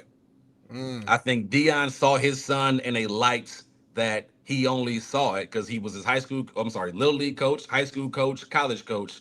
So he's like, I know what my son can do. But in reality, the way you view your son and your child is different than how the NFL is viewing them. Right. And you going out there and saying these crazy things on podcasts, on national stuff, boom, boom, boom. Guess what? They gonna listen, and they already feel some type of way. If I'm being honest about how you're doing things in Colorado, they already feel some type of way about how you carry yourself and how flashy you are. Right. So if Shedeur was 6'6", if Shedeur had a Cam Newton body, you can talk like that. It wouldn't matter, right? It wouldn't matter. But Shedeur's not like that. He's 6'1". He's very average when it comes to arm strength and extremely accurate, but it just wasn't no elite traits. So I think his dad, even though he tried to help him, hurt him. I think Shedeur going into the meetings and being around his dad and being influenced by his dad and a lot of good things, right? But going into the meeting, he rubbed people the wrong way. And then the wrong way to the point where I know for a fact owners would like take him off the board. I know for a fact owners like, hey, we don't want him here because how he's now today. Now y'all might disagree with this, but today the quarterback looks different. They're acting different. Yeah, the college game is different, right? Yeah, like Shedeur is taking the pay cut going to the league this year as far as NFL NIL. It's crazy, right? I don't know his off the field stuff, but as far as his NFL salary, he's taking the pay cut. So it's a different confidence. It's a different bravado. It's a different brash he has, right? Rightfully earned, but that can rub a lot of owners and teams the wrong way if you don't kind of humble yourself. And I think in the meetings with certain teams, how he treated, how he kind of went about not going to the Senior Bowl, only going to the East-West Shrine game, and then not practicing, not doing anything. I got no problem doing nothing at the combine. Most quarterbacks at that age are not doing nothing at the combine, but I think it's more about how he presented himself. Ego. And his ego, right? And I'm a huge fan of Shedeur. I just think that rubbed people the wrong way, and that's why he slid. And I think he rubbed people the wrong way in a big way, if that makes sense. And that's why he slid to number 5. Because people say, all 32 teams passed him. All 32 teams didn't need a quarterback. Right. Let's keep it real. So it's gonna be about 25 teams that don't need a quarterback. That's just what it is. So the 7-8 teams, and my math is everywhere, but my 7-8 teams that really needed one, right? They passed on him a couple of times because they didn't like him for whatever the reason. So then Cleveland ended up getting him, but Cleveland. Now I'll say this: if I'm Shedeur, I can care less about how I got to the league. I can care less about that now. I'm here now. Now it's about staying. Now it's about proving myself. Everybody's path to success is different. Right. Everybody's path to success is different. So it don't matter how you get here. It's about how you stay here. And with him being a 5th round guy and Dylan Gabriel being the 3rd round guy in Cleveland, it's going to get interesting because in the normal world, the 3rd round guy is getting every single opportunity to he getting every rep to prove himself, right? Because in rounds 1 through 3, you expect those guys to produce in some type of way for you in their rookie year, some type of way. A 5th round guy is expendable. A 5th round guy can get cut. I've seen 5th round guys get cut and put on practice squad and get cut and go to different teams. I've seen it. I've been a part of it. I've witnessed it. So if he doesn't come in on his P's and Q's early on, I wouldn't be surprised if the Cleveland Browns are like, all right, we got a guy that was projected in the 1st round. We got him for a 5th round price. If it's too much for us, everything that comes with Shedeur, if he doesn't act the way we want him to, we'll get rid of him because it doesn't matter to us. It's not a lot of money into him. But I can also see him being the week 1 starter. I think that's how good he is. I think he's competing. He's very talented. You made an interesting point though, as far as like when you're drafted and how that kind of dictates typically like the reps you get, things of that nature. Being a 5th round guy, typically you're not getting that many reps really to go out there and show who you are. Like, do you see that being like probably one of the bigger challenges for Shedeur, just having the opportunity to just show that, hey, this is who I am? It's gonna be tough because that room is, you got Joe Flacco, you got Kenny Pickett, Yeah. Now, Joe Flacco was there probably for a mentor, right? People in Cleveland love Joe Flacco because when Deshaun Watson got hurt a couple years ago, he led him to the playoffs. Yeah. Right. He made a run, led him to the playoffs. They think he's Jesus Christ. Like they love him, right? Yeah. So Joe Flacco's there. Kenny Pickett they traded for Kenny Pickett. Like they gave up a draft pick for Kenny Pickett, who's still young on his rookie deal. Then you draft Dylan Gabriel in the 3rd round. Then you get him in the 4th. And did I mention Deshaun Watson is still there? So whenever he comes back healthy, he can come back and practice, right? But my thing is, like you mentioned, how do you split those reps? I don't know. How do you split reps for 4 quarterbacks? Like, how do you do that? Okay, say Joe Flacco is strictly he's like a veteran locker room guy, a veteran locker room guy. How do you split between those three guys?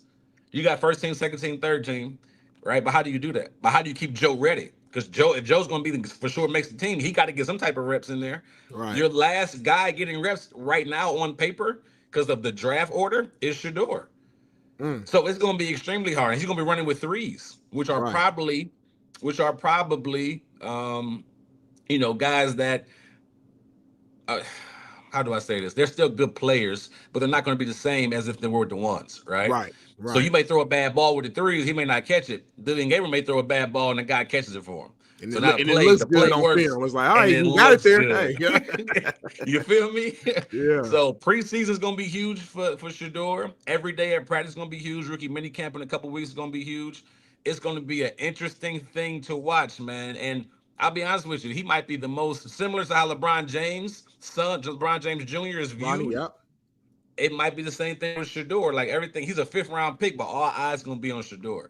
Like I wouldn't be surprised if Hard Knocks calls, hey, can we follow y'all this year? We want to get in that quarterback room. We want to see what this looks like. It's just so many interesting things that can happen with that quarterback room. Man, you make a hell of a point, man. I mean, he had all the eyes on day 2 of the draft. You know, a lot of times people don't they're not as invested day 2, day 3 of the draft, but because Shedeur didn't go that first day, everybody was still watching. Like when they gonna call this man name. So regardless if you like him, love him, hate him, whatever, he's polarizing. And to your point, he does bring a lot of attention. So it'll be interesting to see, man. Before I let you go here, I want to ask you this. Obviously, it's way too early, of course, right now. But we do a segment sometimes, kind of our early, season predictions, man. Who you liking, just as we go into the NFL season next year? Any teams that you feel like might shock, just based upon how last season ended, based upon off season, etc. I love what the New England Patriots did in the off season. I think what Vrabel does, Vrabel knows what he wants to do. And he knows the identity he's looking for. If you remember in Tennessee with Derrick Henry, they're going to run the football. They're going to be physical up front. They're going to put pressure on the passer. So I think I love what they did in the offseason. They drafted Will Campbell with their first overall pick this year, number 4. They went and got Travion Henderson, a top-tier running back from Ohio State. And a lot of people are sleeping on this young receiver in the 3rd round from Washington State named Kyle Williams. That kid can play, man. So now you got him. You're surrounding your young quarterback, Drake May, with weapons. You went out in free agency and got Stephon Diggs. You went out in free agency and brought some key linemen in to protect and be able to run the football. You went on the defensive side of the ball and brought different Carlton Davis III and different guys in, big-time guys. I love what they did in the offseason. I think they can go from kind of not worst to first, but being a playoff contention early on. Drake, you gotta respect them, right? Every single week. You feel me? On the NFC, I think the Vikings, man. I mean, you can't overlook what the Vikings done. They literally took it. They said the Colts had 2 free agents. The old linemen. The linemen. Fries and Kelly. They said, we'll take them. I'm a Colts fan, so I'm like, damn. Like, put him at center. We did take Bynum though at safety. We took one of theirs too though. So it's what they did and what they're doing is like, hey, we're gonna put, because JJ McCarthy's their guy. So we already got our receivers and Addison and Jefferson, right? They already had a solid defense. They already had Aaron Jones in the running back. Aaron Jones are running back. Then they brought Jordan Mason in from San Francisco to help with Aaron Jones. The best thing for a rookie quarterback, and I say he's a rookie. I was always taught you're a rookie till you play 3 games. He ain't played 3 games yet. he got to play 3 games in his 2nd year. But he's a rookie as far as playing time, right? But the best thing you can do for a younger quarterback is have a running game. So you surround him with weapons. I mean, I forgot the tight end, TJ Hawkinson. You surround him with weapons. You surround him with an offensive line and a solid running game, it makes the game easier for him. Now he's doing what he did in Michigan. He's play action and going down the field. He handed the ball off, play action, boot, hit Jordan Addison, hit TJ Hawkinson. It just makes the game easier for him. And they added a key piece on defensive tackle. I can't remember off the top of my head. Oh, he came from Washington, I believe. Oh man! My gosh. Oh, I know, yeah, he did. Chat, Big help us tackle. out real quick. Chat, D tackle from Washington, the vet. I know exactly you talking about having a brain fart. Somebody. Oh man, they had two of their ends last year. Outside backers had over 11.5 sacks last year. Then they add this guy from Washington Commanders. Oh, I can't think of his name. Alabama. Jonathan Allen. Jonathan Allen. Yeah, Javon. They got Jonathan Allen, Javon Hargrave, Harrison Phillips, and yes, Jonathan Allen. That's it. They added him from Washington. That's a big time move. So now think about the Eagles. The Eagles made the Super Bowl 2 the last 3 years because they dominated the offensive line and they dominated the defensive line. Yep. Like, that's what they dominated, right? They added key pieces, but they were good up front. Yeah. So if Minnesota can continue to build that, man, I think those two teams will be teams to watch for sure. And of course, my Texans, man. Gotta look out for the Texans. I think they can make some noise in the AFC. But those two teams, I think, made some really good moves in the offseason. For sure, man. For sure. One other team I'll mention as well that I like personally in the NFC is the Bears. I thought the Bears did a hell of a job this offseason too, bringing in some old linemen. Thought they had a solid draft. I think Caleb's gonna have a much better year this season. I really think the Bears are gonna shock some teams this year. So we shall see. But man, Cecil, we can't thank you enough, man, for hopping on here. JB has some technical difficulty with his camera. That's why he had to hop off there. But man, we got to have you on again down the road, man. And absolutely. We appreciate you, my brother. For sure. Hey, much love. I appreciate y'all, man. Y'all take care. Yes, sir, man. You too. Keep doing your thing. Yes, sir, man. Clap it up, chat, man, for Cecil Shorts, man. That was incredible. Came in with firsthand experience, firsthand knowledge, and that was an incredible guest, man. Make sure y'all follow him on his podcast, all social media, man. Family, man. He got 7 kids, man. He got a lot going on. Take care of the family. I love to hear it. And man, y'all chat. We appreciate y'all, man. We're gonna go to a quick commercial break. It might be a long one, it might be a 4 or 5 minute one. JB's trying to get his camera figured out, but he'll get it figured out, and I'm sure when he comes back, he's gonna be pissed off. He's gonna be fiery. So make sure y'all don't go nowhere. Get you a peanut butter and jelly sandwich. I'm gonna go here and take a piss, move my car, go get my girl a kiss on the cheek, and I'm gonna come back and we got more of the Coach JB show with Big Smitty. Stay tuned.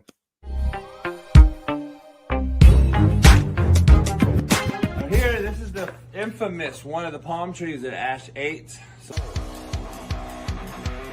Can't fucking believe you. See this fucking belt? You see it? Who just eats a whole fucking palm tree, man? You guys are fucking shitting me. Just fucking unearthed the motherfucker. Ate the whole fucking thing. Like, who eats a whole fucking palm tree? Like, you fucking shitting me? Are you fucking shitting me? Now let's check now. Who did it? I'm gonna look at the fucking camera. Who fucking did it? Sit down. Sit down. Sit. Sit down. Now, do we understand each other? Excuse me. There is no more fucking up palm trees. I'm tired of spending all this money, and now I've created a whole fucking barricade for you. So I don't want to have to dig this bitch out. I'm fucking dead. I'm old, my back hurts, I'm fucking stiff as a porn dick. Come here, sit down. Sit down. Boy, if you don't sit your ass down. Now, you come over here with me. Come on. Here's what I had to do to fucking stop you. And I got a better, beautiful, bigger tree. So now we are shitting in tall grass. Replanted it, bitch. Soiled it up. Put a little trellis in here. Put a bunch of fucking stones. Look like Stonehenge around this bitch.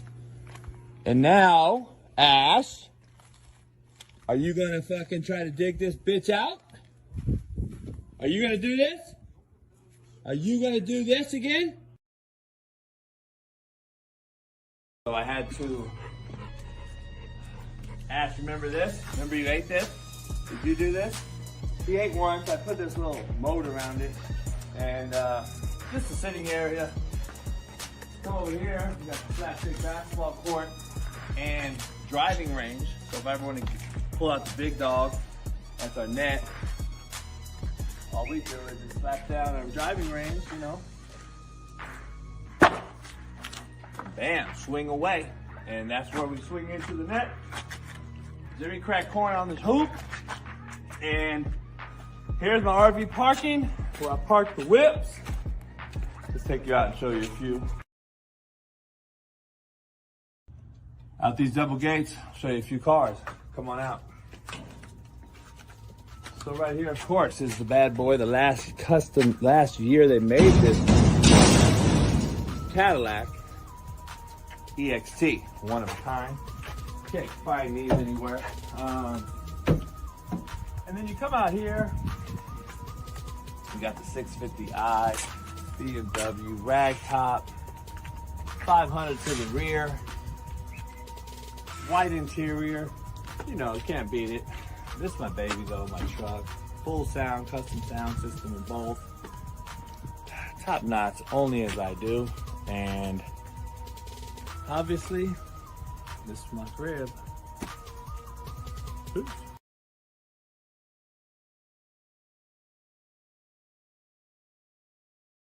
All right, that's JB's Cribs. Appreciate you jumping by, coming by.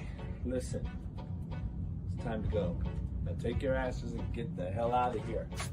I'm about to go cook some slapstick tri-tip. It's been a pleasure. Now go home. Peace.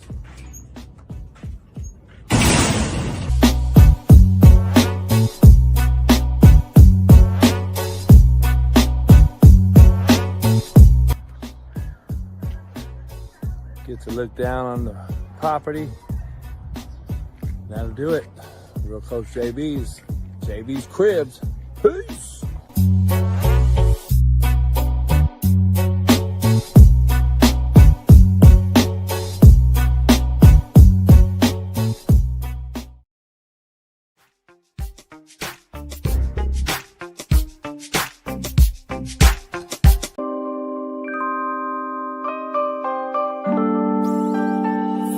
Ladies and gentlemen, joining us now is a man who he spoke to every single NCAA college football 2025 team seemingly on the internet. From Last Chance U, national champion, Coach JB. Yeah, Coach! What's up, gentlemen? Coach, just great car, great stick. Thank you for pulling off to the side of the road. Hope you don't get killed here. Honestly, the side of the road, LA, I assume, that's not necessarily the safest place on earth. So we'll make this quick. How do you feel about all of these new coaches now in this NCAA college football 2025 game using your speeches to motivate these boys from one side of the country to the other, Coach? I feel broke. Yeah. Like, it's crazy. Can I get like a royalty or something? Like, Netflix already screwed me. I'm getting screwed by EA Sports now too? Like, holy shit. I hit him up. I reached out to him like, hey, trying to be cordial and nice. I'm a nice guy, you know me. Yeah. And I was like, hey, EA Sports, maybe I can actually be your video guy than to actual do a real video instead of using my name, image, and likeness. Oh, shit. And maybe I can get a little piece of the pie, but nah, it's all right. Just keep sharing my 500 million views of it. I don't mean to laugh at you, but obviously you are a hilarious, miserable person, and this is kind of is how it goes. Hey, Pat, I was actually chilling. My back went out yesterday, so I didn't even do my show today. So I just left my chiropractor, and I'm waiting on this damn cigar company to open. They're late, of course. I mean, come on. Shit. Okay, so life is good. Last question for me, because I know the last time we talked to you, you had not watched the Netflix series Last Chance U. You said that. You said, I've not watched it, but obviously you've heard from everybody. Now, do you see some clips that come across your way? You're like, I don't remember saying that. And then all of a sudden, I killed that. And do you judge your clips whenever you see them? You're like, I murdered that one. Nah. A broad came over to the house the other day, and I didn't really want to watch Netflix with her and chill. But she wanted to watch the show. We watched one episode. Okay. And I'm like, I can't watch this. Okay. And she was like, oh my God. I'm like, I don't want to watch this. It was the first scene of the cow scene or whatever. And I'm like, yeah, they only made about $4 billion off my name on this shit. I'm not watching Netflix either. So I'm spiteful right now, Pat. I don't want to watch Netflix. I don't want to watch EA Sports video game. I'm like, man, and I can't even get 40,000 subscribers on my YouTube channel. Well, you're going to the moon. We appreciate the hell out of you, Coach. Hopefully it'll get figured out, and we know the Netflix and chill thing, what that leads to. Bad backs, chiropractors. We appreciate you. Ladies and gentlemen, Coach JB.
There's a video going around of Oklahoma State head coach Mike Gundy, who had to move his press conference to a Zoom after getting headbutted by his cow. To a zoo? To a zoo? To a Zoom. Well, check this I out, had a homie. little run-in with my cattle over the weekend, and I guess they've been watching us play and got headbutted. So I've got a bad eye that I didn't think would be particularly enjoyable for people when they were looking at my pretty face.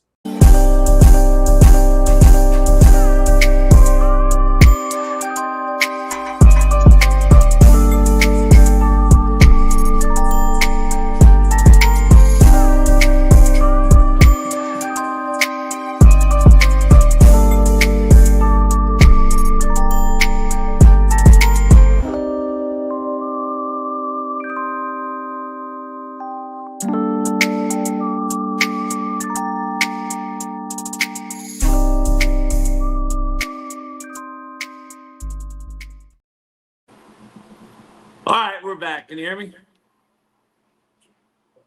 All right, fuck. I have no idea. $4,000 cameras in there. None of them work. Fucking unbelievable. But anyway, hold on. Fuck.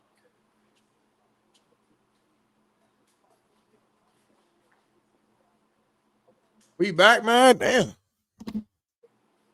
Man, I don't know. $4,000 cameras and none of them work. Yeah, that's why I got this old school Logitech, man. I mean, I get a little blurry now and then, but it don't never give me these type of problems, man. Lord have mercy. Yeah, there's no Mike Quinn. Fucking idiot.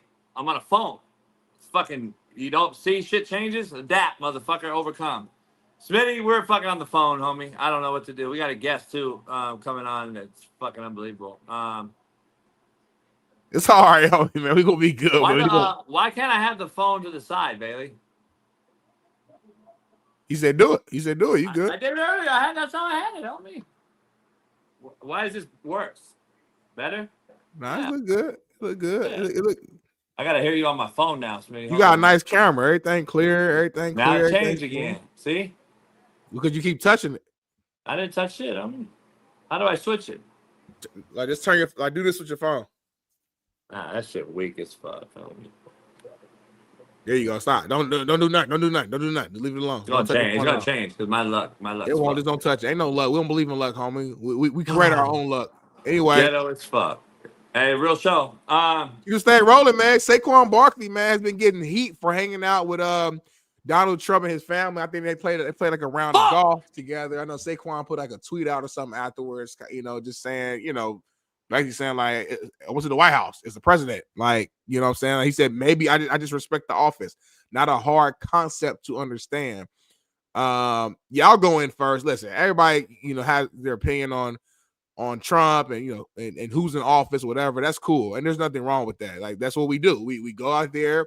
If you use your power as an American to vote on who you want to vote for, and then then America chooses who wins. And you may not always like that decision, but you have an opportunity to go to the White House and meet the president and just be in their presence. Like, that's an honor, regardless of who it is. It's an honor, and I'm not going to like kill Saquon for going to the White House.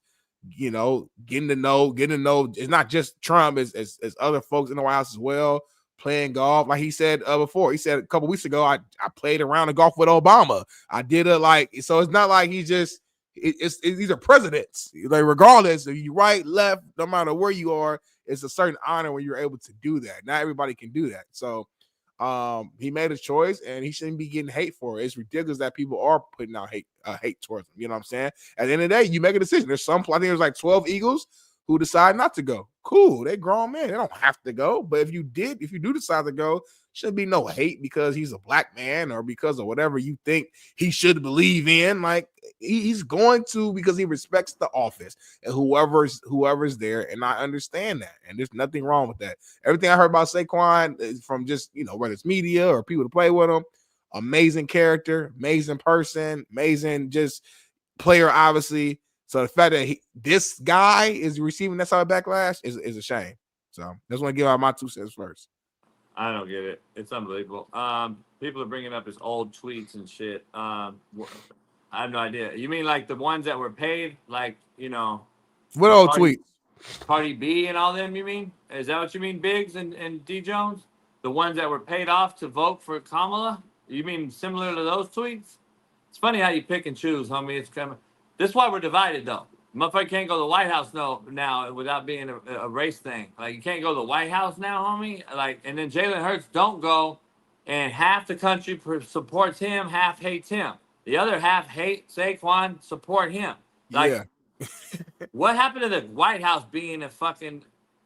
Marcellus Wiley took his whole fucking family for Easter. Like, it was a big event. I don't get it, homie. I really don't. It's fucking shame. It really is. I don't care fuck what you do. It is what it is. I can actually disagree with somebody and still kick it with them. Unlike a lot of you nowadays. Because you come so pussy soft. Because you think that men should play women in sports. Like, it's the same motherfuckers, homie, that you can't disagree with. Can't disagree with you or you're fucking out. You're no longer invited to the cookout, Smitty. If you disagree at all. So yeah, me and you, we disagree every single day. We barely ever agree on anything. Like, we agree on like 25% of stuff, and we cool. We hang out, ain't no problem. We argue, get back, like, you know what I'm saying. So I just don't. I didn't hear D. Jones or Biggs comment back when I said what I said about Cardi B. I didn't. That's funny. I didn't hear the comment. I didn't even see what they said in the first place. They talked about Saquon's old tweets, and I guess his girl said something. I think his girl or him. I think it was this girl that's referring to. Yeah, that's even, that ain't got nothing to do with me. I mean, these motherfuckers pick anything to keep us divided, homie. D. Jones said he commented back. I don't know. This stuff's going so fast. Eddie Manyweather, what up? What's up? Hey, I'm telling you, people don't really want to hear it. Long Beach, Compton, Watts, red is a motherfucker, and I don't mean blood. I mean red, like right leaning, homie. The hood is turning right. People don't really want to hear that shit, though. Ask my boy Rico in the Nickersons. Cats don't want to hear it, though. Ask Quanzito in Long Beach what they feeling like. Cats don't want to hear that shit. They don't want to hear it. They think it's racist, or they think you're a sellout now, and blah, blah, blah. I think cats are tired of being broke, homie. I think cats are tired of paying these fucking ungodly taxes. I think cats are tired of being, like, ran through and told lies by our government. And listen, I don't believe any government official. None of them. But at the same time, I just went through 4 years of bullshit lies right in my face, homie, about certain things. And I'm sure we're being lied to in something right now. We are. But you know what? Fuck it, homie. I've already seen some things happen. And I know we're all judging the sitting president, which we do every sitting president. Every president. So I'm just trying to figure out, you'll judge this cat so quick after 100 days. But, like, damn, 4 years you were cool with it. Like, that's what I don't get. That's what blows my mind. You were cool with the whole boys being able to go in girls' bathrooms, and you were cool with the sports thing, and you were cool with the fucking illegals, and you were cool with all this shit. But now in 100 days, we're up in arms because Saquon Barkley visited the White House. This shit is fucking crazy to me, homie. But it is what it is. Smitty, I got to talk about something before we get our guest in there, though. Because this insane Instagram post you made. Yeah. I can't let you go. Take a page out of Shaun King's book. What we aren't going to do on this show, is be blasphemous. It was blasphemy for what you said. And I don't know, Smitty. Baby, can you show Smitty's tweet or Instagram post about 100 dudes versus a gorilla?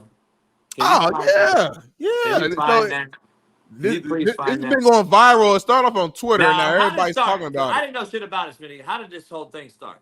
A guy put out a rant, like super random tweet. Listen, he probably was high off Taco Bell and weed, and just literally was like, I think 100 dudes could beat one gorilla in the fight.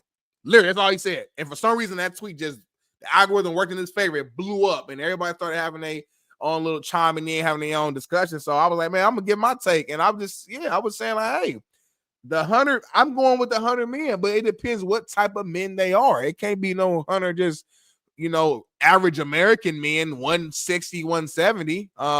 Is the video right here? Hey, man, I had to get my 2 cents on this whole little debate. 100 men versus one gorilla. Who will win? It's an easy answer, 100 men. Now, the question is, though, what type of men? Are they everyday type men, 5'9", $160? Or are they dogs like me? Like, are they D linemen, O linemen? You know what I mean? 6'3", 6'4", 6'2", 275, 300, 330 solid. If it's those type of men, 100 of them, I'm giving the 100 men gonna win. But they gotta strategize. I think 50 of them come in the front, 50 of them come from behind, pause. Half of them gonna die. Let's keep it all the way 1,000. Half of them gonna die. But at some point, the gorilla gonna tap out. 100, 300 pounders on me? 100 men gonna win that all day, every day. So a gorilla, average gorilla weighs between 300 and 500 pounds. They're extremely. That's a fact. Go look it up. They're extremely, I'm actually strong though, and the pressure they have with their mouth, they could, that's where it comes in. The weight doesn't correlate to the strength, and I understand that. All I'm saying though is if we have a strategy of 100 real men, dogs, a lot of them gonna die. I'm saying that there has to be sacrifice with everything. That's life. But if you strategize and they're coming in from all angles, the motherfucker ain't got orange behind his back. I'm saying at some point, y'all, if you get enough on them at the same time, you can get them. It's gonna be extremely tough, but it's possible. That's all I'm saying. JB, go ahead. It's not possible, and I know it's gonna sound crazy, and I know I made a personal a text to you guys yesterday. My mom was like, even hit me up. My mom was like, you need to let them know. So at 12 years old, I studied gorillas for a whole year of my life. All God. On God, on my dad, on my daddy, on my daughter. I told you, Smitty, and I broke it down. I told you yesterday, you saw. On God. Why did I do that? I'm just telling you, it's a long story. I literally studied from a silverback gorilla to a motherfucking chimpanzee to a motherfucking, I'm telling you, homie, fucking the ultimate Kilimanjaro. I'm the ultimate motherfucking Kilimanjaro. I know everything. He said, my mom texted me saying you need to let him know. Hey, I'm telling you, homie. I know more about gorillas than I would say any average man walking on this earth. All right, tell me everything. Tell me 30 seconds. Tell me everything about silverback right now. First of all, they can lift a ton. Yeah. Like literally 1,800 to 2,000 pounds, the average gorilla. By the way, let's be clear. Female gorillas are average 300 pounds. A male silverback is anywhere from 650 to 800 pounds up to 900 pounds. Which gorilla are we talking about? The woman. I ain't heard none of these debates talk about the gorilla. Y'all just keep talking about what kind of man. Is it gonna, I'll make it real simple. Take 100 Navy SEALs or 100 MMAs. I don't give a fuck. Take the best 100 MMA fighters. You will get your face taken off like this. And guess what happens? When the first guy gets his face ripped apart and the guy's body gets snapped in literal half, 100 other dudes were running away. The fight's over. Y'all keep bringing up this blasphemous, fictional fucking story tale that you think is going to really happen. You are going to get ripped in literal half, homie, because no human on this earth can even grasp the concept of how strong this animal is. It's not a normal, just walk-in-the-mill pit bull, homie. This is a man with a 9-foot wingspan, hands bigger than Andre the Giant, who can run 25 miles an hour, who has a 60-inch vertical leap, who can climb a tree 100 foot tall in 30 seconds. You're going to beat that. 100 of them. Stop. All right, so let me ask you this then. So what's the number, homie? Because what you basically saying, you're saying is no matter what the number is, then based upon what you're saying, it don't matter. We can have 1,000 men. It don't matter what it is. We can never beat them. It doesn't. And let's dive into the whole strategy. Homie, you hear what you saying right now? Yeah, I do. Hold on. So 1,000 men couldn't be one gorilla. Why do we keep moving up the thing? Let's talk about the fucking 100. You can't stay focused. You can't stay focused. Hold on real quick, because people in my chat been going at, so I want to know what's the number then?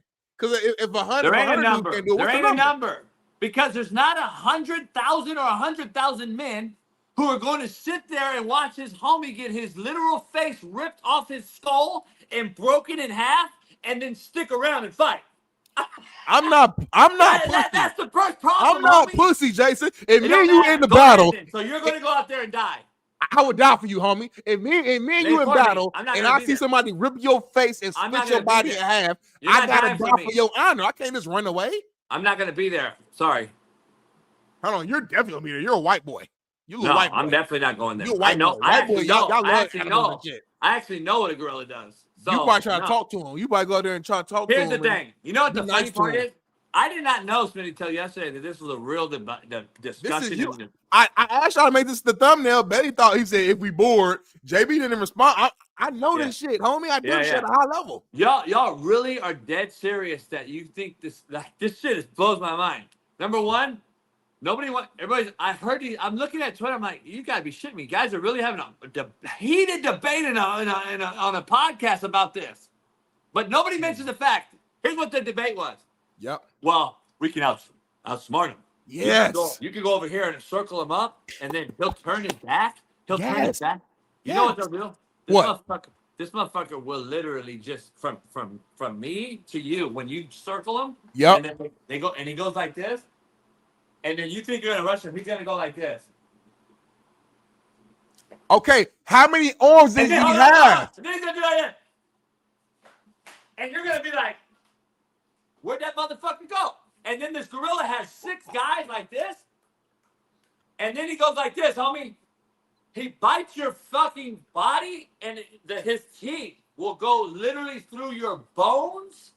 And literally 1,800 pounds per square inch of pressure will break every bone in your body. And then he can literally throw a human being that's 6 foot, 200 pounds, 50 feet. He could throw a 6 foot, 200 pound man 60 feet, homie, like this. And you and I think we can get in there. And JB, how you gonna run?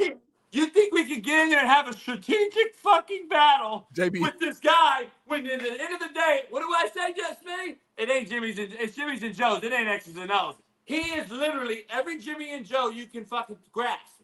And this is MMA fighters, okay? The best MMA fighter, 100. We had 100 John Bone Jones. I'm going with 100 John Bone Jones. 100 John Bone Jones will die like this.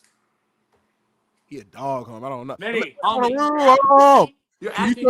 Can you show me how the gorilla go? Is the next debate 100 guys killing a great white? Can you show me how the gorilla gonna run one more time? Like after they surround him, please. You know they're faster than any human, right? Can you show me how he's sprinting across the thing after they surround him, please? Homie, you won't see him. It's so fast you won't see him. You do it again, babe. Did you see that sprint he did to the side? He's not gonna. I'm telling you. It's unbelievable that cats really think they could. First of all, there's not 100 men that's going to stand there and watch their that's the partner. hypothetical. I'm just saying hypothetically though. I get if it. that did happen. Okay, JB, for real. That if I'm only got two, he only got two hands. So if we surround him, homie, and we all it has to be the same time. It's not a one-on-one. It's not one person fighting at one time. We're jumping them at the same time. Yeah, come on, bro. Yeah, bro. It's not as impressive to me as you. By the way, these are two females that are probably 4 foot tall. That's what we talking about, though. Hold on. No, you're not. You didn't say female. We're not. We didn't say nothing. We said gorilla. So I could be whoever you gorilla want. male. A gorilla male is 6 foot average. I don't care. And we said gorilla, homie. I want the small. So you want to fight a female now? It's a gorilla. Don't say it like that. It's a gorilla. Don't matter, homie. And what kind of gorilla? What kind of gorilla? I want the 300. I'm saying the regular gorilla. Let's give me a 400-pound gorilla. I think we could take that. You have no shot, homie. Female, male, and you definitely don't have a shot if you're talking silverback. No shot. I don't give a fuck. There's not many things in the world that can beat a silverback one-on-one, homie. Many things in the world in their element on land, and we're not talking whales. A bear can. A bear. No. Fuck a gorilla up. No. Yes, it will. Are you kidding me? Homie, you don't know much about gorillas. I'm just being honest. You don't know nothing about a silverback. A silverback will rip a bear apart from limb to limb. I've never seen you more passionate about anything in my life. A silverback gorilla. Homie, I'm just going to give you clearance real quick, okay? He's kind of fast. A silverback gorilla. Yeah, man. A silverback gorilla literally is as smart as we are. No, they're not. Yeah, they are. And have you not seen that? They can't do algebra, geometry. I don't know the Pythagorean theorem, none of that actually, shit. they can. Actually, they can. It's been proven that they can. They do basically everything humans can do. And these are small gorillas, homie. It don't matter. That wasn't a conversation, homie. See, now you second guessing yourself because you see it. All we said was that 100 men beat one gorilla. That's all we said. I'm telling you, these are small ones, though. And we could beat that. I don't know. You can't beat it. Homie, Jerry, listen, you know what I'm saying? If 50 come from the back, 50 come to the front, and they all come hypothetically, listen, please. They all come simultaneously at the exact same time. At some point, if I got 50 motherfuckers on me, and I'm getting at some point, we gonna get them. Smitty, first of all, did you see how that motherfucker walks? You said 2 hands. It doesn't have 2 hands. It has 4 hands that can work it simultaneously. So let's start right there. We gonna lay on his back and do this? He doesn't have 2 hands. He literally will out leverage you. He'll outsmart most of the guys there, and he'll fucking run around you and literally just cut you down. He can barely walk on 2 feet. He's limited, and he ain't got opposable thumbs, homie. You out of your fucking mind, homie. They ain't got opposable thumbs. Homie, you don't understand what these motherfuckers are. By the way, you're watching 2 of the strongest animals on planet Earth going at it versus each other, and you're sitting there comparing him to like if that was a human he's going against. That's the crazy part. Oh, I can take him. Look at what he's doing. He's struggling versus the other gorilla. He's really struggling though. That's the crazy thing. He's struggling versus the other gorilla who's 1,800 pounds. Did the motherfucker do a spinning round back kick? Rewind this 5 seconds, Bailey. I swear to God, he just did a spinning round. Smitty, they fight like a karate. Hold on, a little bit more, Bailey. They can fight you like a human in a karate. Hold on. Let me watch this shit. Y'all think that? Did you see that, Bailey? The middle one. Watch the middle one. Watch the middle one. Watch this. You don't want to listen. You don't want to listen. He did a spin around flying kick. You don't want to listen.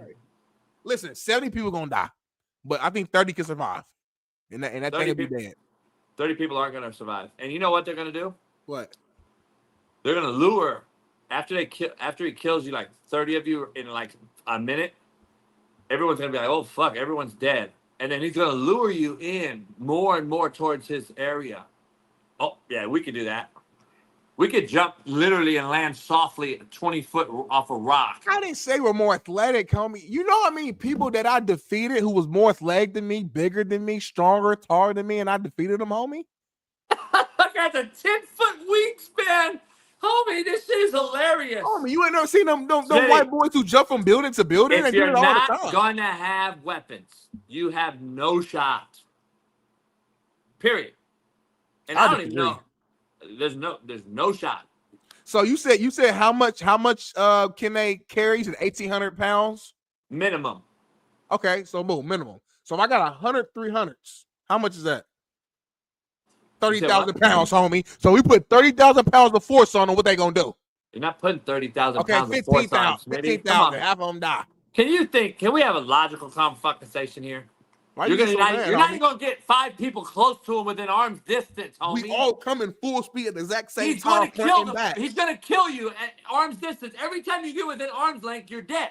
Okay, so how are you gonna get 100 people on him? He ain't that quick, homie. He can't do How are this. you gonna get 100 people on him, homie?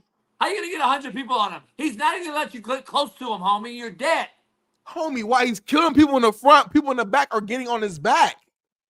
You don't understand. I gotta show you. I'm about to draw a diagram. You don't understand what I'm trying to say. Hey, like, do you he can't kill everybody at the same time. It's impossible. Do you know that he He's can do a not God. backflip over 30 of you and land on the other side of you and just grab 10 guys and go back? Like, he could backflip over all of us, like standing, 10-foot wingspan, rip your whole back off with his claws, just hold back your spinal show, and then he'll literally break everyone's bones with it, like, break them in half, homie. Like, literally through the skin. Like, I don't know if you realize what 1,800 pounds of pressure per square inch is. And I don't even want to talk about his jaw bite pressure. I don't even want to talk about that, homie. I don't even want to talk about it. You act like he's not going to bite your face off. That's number one. Yeah, but he has one mouth. Have you seen his teeth? I don't know, homie. Have you seen his teeth? Yeah, they short, like nice. Like it's crazy. I'm not disrespecting. I know how vicious they are. I'm just saying. Let's get to brass tacks. Yeah, thank you. Thank you. The 100 men beating the gorilla means what? That's what I want to know. It means that like 90 of them died, but they got them down with it's like no, 10 no, of them. no, that's not the question, homie. What is beating the gorilla mean? Killing it? Yeah. Okay. How are you gonna kill it? Choke him out, break his neck. Okay, it's never happened. So you asked me a question, so I gave you the answer. Okay, but that's not happening. So keep going. How are you gonna kill it? I just told you. Look at this weak ass motherfucker. That's all I need to see. Look at this soft ass motherfucker. Kidding me? Get this motherfucker scared of a duck. Play it again, Bailey. This weak ass mother. You got me over here. That's scary. Oh my God. I didn't see enough, homie. I grew up in the hood. We had ducks everywhere. Look at this weak ass, soft ass, and they smarter than us. I'm gonna be scared of this, homie. He's scared of Daffy Duck, and I'm gonna be scared of him, homie. This motherfucker's pussy. Baby, show the pit bull that's scared of the kitty cat too. I mean, are we fucking serious here? The gorilla don't want to fucking eat duck, homie. He wants to hunt his food. He don't want to play with the ducky. Are you fucking kidding me with this micro thought process? You think he's gonna run away from you running at him? Yeah. Okay. Anyway, can we go back to the original thing? How are you going to finish him off and put him out of his? We're gonna choke the shit out of him. You're not, homie. You can't even get your arm around his neck. So number one. Number two. So while John Bones is choking him, other John Bones we gonna choke him and bite him. That's all. So you really think any human on this earth can lock him and keep him locked and he can't get out of that? He could break your bones in half. You think he's gonna sit there and let you choke him out? Jason, he's gonna have so much weight on him at one time. No, he's not. Yes, that's your understanding, Jason. He can only carry 1,800 pounds. So at some point, the weight that I have on him, it's just too much. He can't carry. It's like me in the weight room. I'm strong as shit, but at some point, I can't lift certain weights. At some point, you talk like this thing is God. Like he can just lift everything. Like hey, Cisco, this motherfucker really don't get it. He can't pick up a building right now. He can't pick up something like I'm saying. You understand? At some point, he can't do it. They do get tired too, homie. Like they're not fucking. Like, come on, what are you doing? They're not even the king of the jungle. They literally have a lion will fuck him up. Stamina and some of the greatest stamina of any animal. They can lion will fuck him up. They can swim. They can climb. They can jump. They can run. They can homie. They are literal, unbelievable. Some of the things they put on this earth. This thing right here is considered like at the top of the top, homie. You're not beating it. Stop. You guys gotta stop, homie. Like, I think, yeah. Cisco, 20 fucking crackheads I seen just take a whole police force on. And they struggle with them motherfuckers, but they're gonna beat a gorilla. And by the way, real quick, back to my earlier argument, so I can shit on you. A polar bear, like I said earlier, would fuck a gorilla up. Facts. No, it wouldn't. Facts. Look it up. No, it wouldn't. Look it up, Bailey.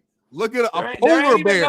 There ain't even no one-on-one video to see that. A polar bear is the strongest land-based carnivore. That's the actual fact, homie. Strong don't mean he can beat a gorilla.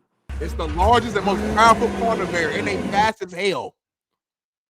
So let me ask you something, Smitty. Oh my God. Let me ask you something. A gorilla, let's say a silverback that weighs 860 pounds, who can lift 10 times his body weight. Do the math. Tell me what the math is. Look up everything that a polar bear can do. Let's get it right. I'm gonna do my searches too. I'm a polar bear expert. Just tell me what the body weight is, homie. I don't know what it is. What is 860 times 10? That's 300, 700 kg. Exactly. While females are generally smaller. Exactly. And you guys think you're gonna get in there? You're gonna get in there and fucking have a shot at it. So basically, 100 cats took an oath that day to say, we're going to just stay in here and die. If one of us makes it out, we'll have a story. But the other 99 are dead. First of all, if it comes down to the last guy and it's one-on-one. Oh, it's a wrap at that point. Of course. You have no shot. Of course. It's already no shot because already 99 of you died, homie. No, homie, I'm trying to tell you, man. I'm trying to tell you. We got to strat. We are smarter than these gorillas. If we strategize, homie, we get. And homie, if they so smart, like you claim they are, they're smarter than us. Why ain't took over the fucking world then? There's been instances. Man, ain't no instances, homie. Shut up. Because we have weapons, Smitty. They smart though, right? Hold on, they're smart. But they don't have weapons. If you give them weapons, and then let's have a battle. Let's have a battle. Give them weapons that we have. Give them the same weapons we have. Where's the Elon Musk of gorillas at, homie? Since they're so smart. Huh? What? Where's the Elon Musk of gorillas? You said they're just as smart as us. So where's the Elon Musk? Where's the fucking sign? You saw the movie, right? They ain't make nothing or nothing. They're not as smart as us. You saw the movie, right? What movie? Like Planet ERF, homie. And those ain't even gorillas. No, exactly. I don't think you could beat an ape. We talking about gorillas though. Don't change No, the conversation. I don't even think 100 cats could beat an ape. A little less a gorilla. I think 100 cats could be the minimum gorilla. The woman gorilla, 300 pounds. Nah. Only 1,800 pounds. Like the minimum, the smallest, like not small, but like the weakest of your group you threw out. We can beat that one. I'm not saying we're gonna beat King Kong. You're not beating King Kong. And 100 fucking Leah Thomases can kill Orca. Is that the next debate? Because she has a flipper sized foot. She can beat Orca in fucking racing too. Who's Leah Thomas? Fucking the dude that beats women in Why you bringing that? Why is he on your mind? That'll be your next debate. Why is he on your mind this morning? That's weird. Because that'll be your next debate. 100, whatever you into. 100 Leah Thomases could beat Shamu. I can't believe like that. That's crazy. Like that was just in your brain though. Like you know what I'm saying? Like that was just right there. Like you thinking about Leah Thomas all day. That's kind of weird. But by the way, if it was the 100 people in this chat, they're gonna get every one of them get their face ripped off. Oh, well, this chat ain't got no dogs. A gorilla's smarter than 100 people in this chat. Let me pick the 100. Yeah, that's what I'm gonna do now. I'm gonna make me a 100-person list. The 100 people that would actually beat the gorilla. I'm gonna make that list. There isn't. I just told you take all the MMA guys. Nah, not necessarily. A few of them, but not all. Some of them are way too small. Some of them are way too small. All of them. It don't make sense. Some of them are too small. So I'll make the list and I'll let you know. Bet. All right. Well, it is what it is. There's that. My credit continues. I got credit up there that continues to be decreased. Well, you do poor shit. You go out here. I love how my credit drops. You live in debt. And the people that decide that are $30 trillion in debt, and they decide our credit. It makes sense. But anyway. Yeah. But you keep buying cars and yachts and boats and houses in Arizona, houses in Texas, houses in Cali. You keep buying stuff that puts you in a hole. So, well, homie, what happened? my new crib on the water, slap dick yacht, slap dick crib. Yeah, just bought it. I was playing around. I didn't even know. I right-handed guy did not see this. I did not know he did this. Just bought a house on the water, man. I'm still up here struggling, trying to make ends meet. Rent due tomorrow. I don't know how I'm gonna pay it, and he out here just bought a house on the water. Get fucking comfortable. How about that? How about get fucking comfortable? God damn. This lazy thing right here. I tell you this, it take only one human to beat that thing right there. Tell you that much, homie. Slide back in here, homie. How you get the money to buy that house? What happened? How'd you get that money to buy a new house? I don't know. How you get the money to buy that house, homie? Got a yacht slip too, homie. And you still ain't paying me nothing. You got a yacht, huh? Huh? How I you got a got yacht you got a speedboat in the house and you still ain't paying me nothing for this show? Look, it says speedboat. Because the house was only like 5.9 mil. Excuse me? Huh? What'd you just say? The house was only like 5.9, homie. Mil? Huh? You said mil? Like $1 million? 5.9 million, yeah. What do you mean only, homie? I'm not getting paid a dime. Huh? I mean, it's got neighbors. I don't really like the neighbors of it. Hold on. I'll be right back, babe. I'm gonna send you something. This is a shame. I feel like I'm getting pimped almost. Like, this is crazy. I didn't wait this over 2.5 years, just out of pure belief and faith that this show will get to a point where we can start making money and JB over here like buying homes, plural, speed boats, Miss fans out the back of his house. He has a pool getting made, I heard, in the backyard. Look at Paris. I hate to be that employee, but I need a raise. BPS. Why everybody think I don't get it? Everybody think you got money.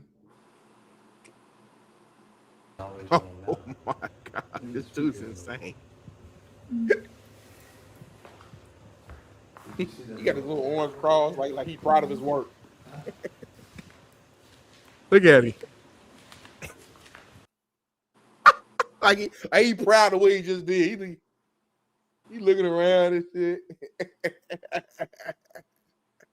Jazzy Jackson, damn, that's nice. Jazzy would love to come over the house and help remodel. This is crazy, homie.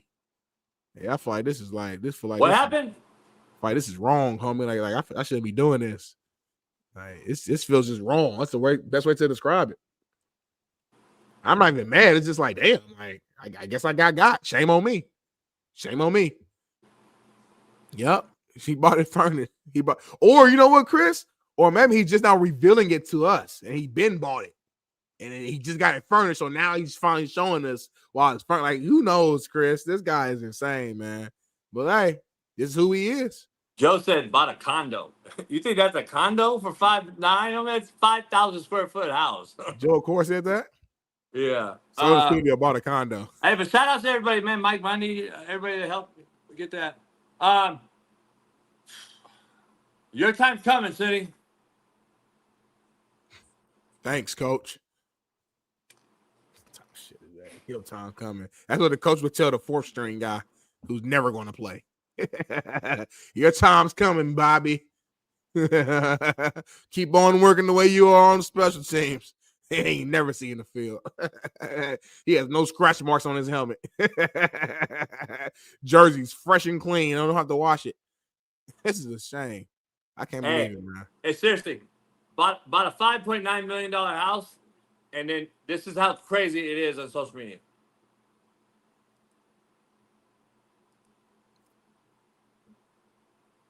I'm calling cap on That's the thing. That's the thing they're gonna call cap on. Right. That piece. Not nothing else. Not how much it costs. Not just the space. Like, they're gonna find something. Not waterfront. None. Everything else is real. But yacht slip. I can't get in the yacht and go to the market. Right. Like, I can't do that, but they're gonna bring up that. Oh, thanks, Cedric. Thank you, Cedric. We're almost there. I'm gonna get my 5.9 million. I'm almost there, Cedric. Ain't this a motherfucker, boy? I want to go back to Indianapolis. Okay, can we be real here? This was a troll for Smitty. I didn't buy a fucking $6 million house. Want to know the truth? Smitty, I'm gonna be on God's honest truth on this. So we're rolling it through the canal yesterday in Naples. Motherfucker said, I seen the door open on that bitch, homie. And I knew it was for sale. Okay. I seen the door open, and he's like, the door's open. I passed it by. I go, hell no, because they won't even let me see it unless you got 2.5 in the bank. Right. You ain't wasting your time. You can't go in the house unless you're pre-qualified for and got 2.5 in the bank. So, you know, my ass, she was all scared. I'm like, fuck that. I backed the boat in the thing. I'm like, let me just be the white. Hello, is anybody here? I didn't hear nothing. Then it goes from WPS to wrong motherfucker in the WPS area to BPS. And I did a full tour of that motherfucker. You went upstairs and everything, didn't you? That's crazy, homie. You get away with it. I couldn't get away with that. I got locked up and everything. And I had a bitch next door. Redhead came over. Was like, "Are you buying the house?"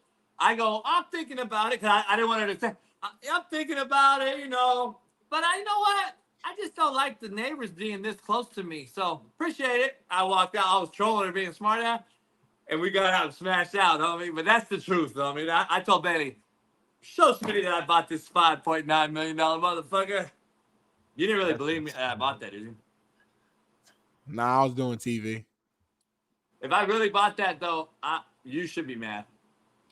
No, I mean, you know, you're 60 years old. You're trying to grow. Like, that's for you. How old? You're about 60, 55, 60. So, like, you know, it makes sense. But thanks, Eddie. I'm close to getting it now. Here's the thing, Smitty. Something happened to my motherfucker, I'll tell you that. But anyway, something cracked over motherfucker. I know you and that he's probably being nasty in there too. Hey, I told her, I said, let me hit real quick in this motherfucker. But you should have reeled this through the glass. I saw a camera though. That's cool. You know what I did do though? BPS. I called the broad. She had a card in there. Yeah. And I go, hey, you know, I'm in your house that you're selling. So before I call your boss and get you fired, I want $2 million to take off the house right now. I'll buy it right now. He did not do that. And then what she do? Okay. Should have bought it then, homie. You got it. You can ask AE if I did that. You should have bought it though. All you had to do is refinance your current crib or just sell your current crib. That'll be beyond just the down deposit. You would have majority of this. Nah, this house ain't $2 million. Huh? My house ain't $2 million. No. I know it's not, but I'm saying it's one. So now that's half off the back. So now all you gotta do is pay off one. Then it ain't even one. Here's the cool part. What happened? There we go. Everything's fucked up today. I got $4,000 cameras and none of them work. It is what it is. Trials and tribulations, man. It happens. It happens. But you know, when you do wrong, bad things happen to you. Yeah. Our next guest though is Lou Temple. He'll be on in about 10 minutes. I just want to give people an update on him because early life he was 1982 baseball MVP in college. So he's an athlete, knows what the show is. He's on the #1 Netflix show right now, Murder in Yellowstone. Go watch that. And hey man, he's a horror movie guy. Rob Zombie. He's in most Rob Zombie movies. Gonna be interesting. Can't wait to have him on. I can't wait, man. But before we dive into that, though, Tim, let's get one more topic in between us, Paul, and then we'll dive into it. So listen, in the NFL fined the Falcons $250,000 and the defensive coordinator Jeff Albrecht $100,000 for failing to prevent the disclosure of confidential information distributed to the club in advance of the NFL draft. JB, what's your take on this? How should Daddy Albrecht, Jeff Albrecht, how should he handle this in his household? I think it's a joke. I'm calling bullshit. I think Albrecht's just taking it. That kid didn't get the number from Albrecht's laptop. Really? Nah, fuck no. How do you get it?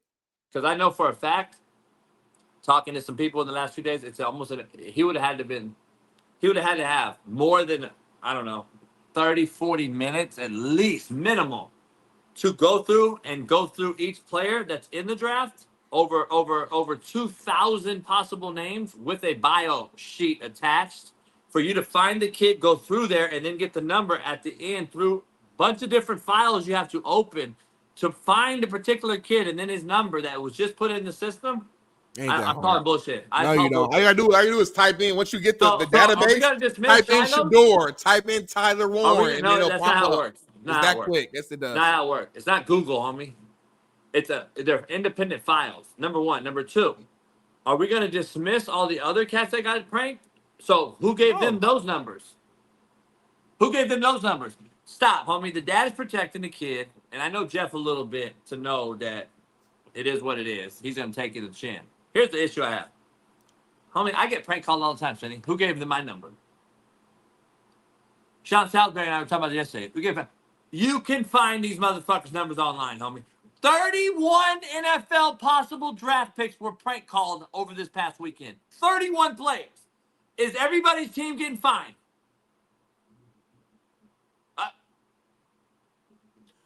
They got their number? Oh, did their daddy give them the number too? Jason, Did daddy give them the number, homie? The problem is we don't know where those prank calls came from. Don't know for a fact because this idiot decided to do a video and posted it. So and they knew it came from the son of the coach. So it's don't matter. 31 guys got called. Got the number? Okay, but you got to chalk it up, homie. You got to chalk it up. If I called the Colts somehow and got Tyler Warren's number and I prank called him, I'm not connected to any organization. So who are they going to find? So that's a horrible example. I'm saying they're finding this team because the son clearly got it from the dad. It's common sense. Who else he get it from? Jason, go ahead. Just how people get my number, homie. No, man. No, that's not how it works. It's really not hard. And using the Shador example, he just got a brand new phone. Hey, this cat is so fucking protected, homie. No, that's not. We're out here. I won't even say his name. I'm just saying we're out here. He just got a new phone. I didn't see no Cooper DeJean coverage. I didn't see no fucking lineman at New England's coverage. I haven't even seen a guy that I want to bring up today and give him more credit than he does. I want to give this cat ultimate credit. And he's my favorite son because I actually talked to him. Shiloh Sanders is getting shitted on by everybody during this process.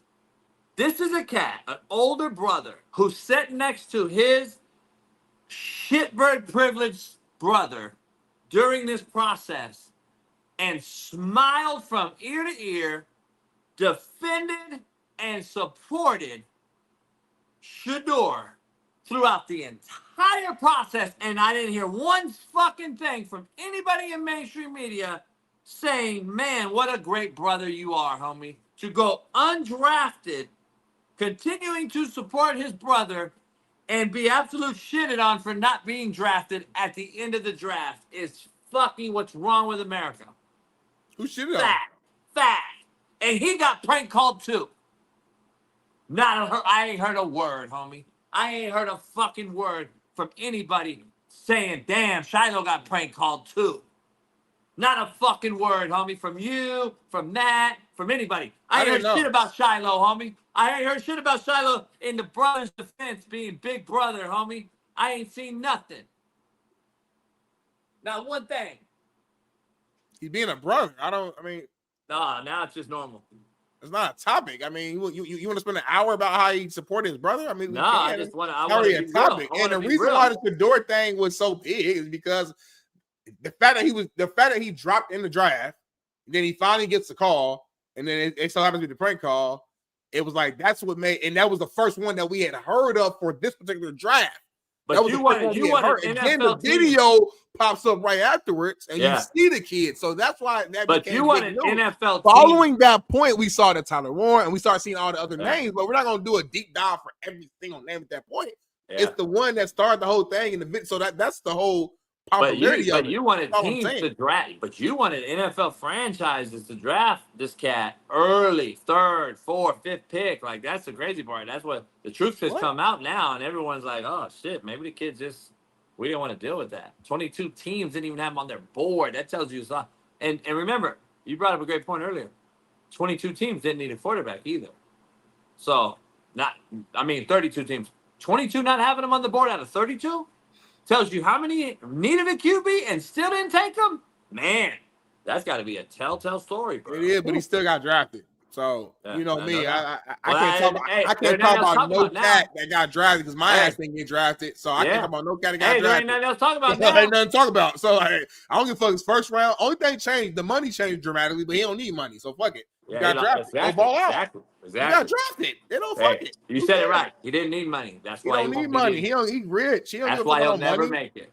All he wants is an opportunity to play. He don't care about money. Yeah, no, he doesn't. He wants to play, and that's why he's never gonna make it. It's on me now. Money was never a factor, which is why I always told you that's not his motivation. He wants to be legendary, as he calls it. He wants to be great. He's a competitor. He wants to win.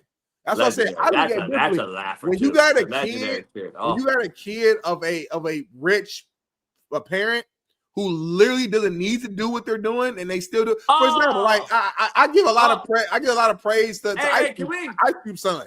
Like you ain't got to do that. Can we dive into the last Shiloh thing that we're going to talk about until the season? Yeah, I want to talk. This is it for Sanders stuff for the rest of the. Yeah. Thank you. Let's talk about you want to talk to him all Colorado season though. But anyway, we'll do it on when you want to. But so all you do is hate. Can we talk about this particular thing before our guest comes on? No.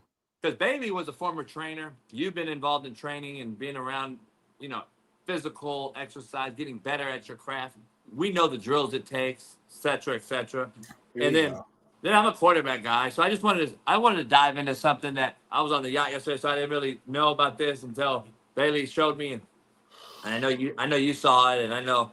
I didn't click on it, but I saw y'all text message going back and forth. Yeah, I know. It's all negative, of course. But let's show this great workout real quick so I can dive into it and break it down from a quarterback. You and Mini-Me. I wonder where they are. You and Mini-Me. Where are they? It don't matter. They're running hills, homie. They're walking on hills. Doing hamstring work. He's in the NFL now. I got a turf field or something? Derrick Henry runs hills. We talking about guys that they go to wherever they can go to work out.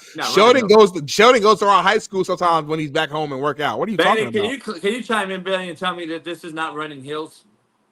I don't know where Smitty's getting running hills from.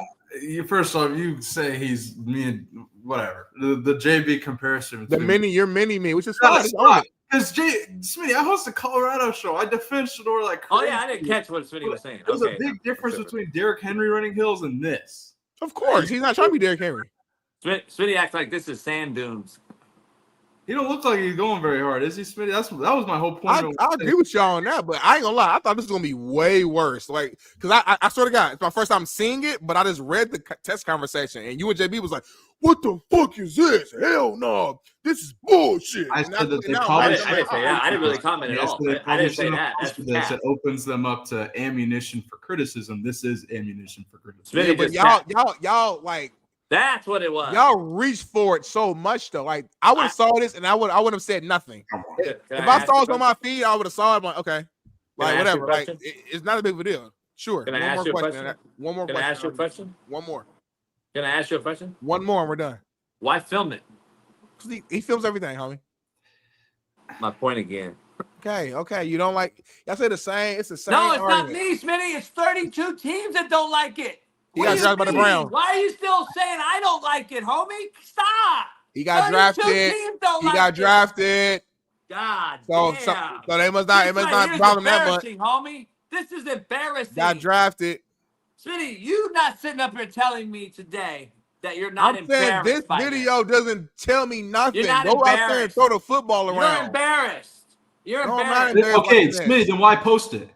Because that's what he do. It's content. That's what they do. No. That's this generation. He's They post over. all Is he a that stuff. content creator? I'm saying we gotta pick and choose our battles. What I'm saying, y'all fucking pick at every fucking thing they post. If he posts a video today of him eating a fucking sandwich, you say, "Oh, why is he eating that sandwich that way? Why is he buying it that way?" Isn't that the point? At some point, all right, y'all just love to talk about Smitty, these there's a reason he posted this. I'm pretty sure he went to the Cleveland Browns downtown workout facility or something earlier in the day. I think there's a reason he posted this. I mean, I don't know at all, but I would guess he probably wasn't able to record in the Browns facility him working out or doing whatever he did there. If he did work out, athletes record them working out all the time. This is not new to Shador.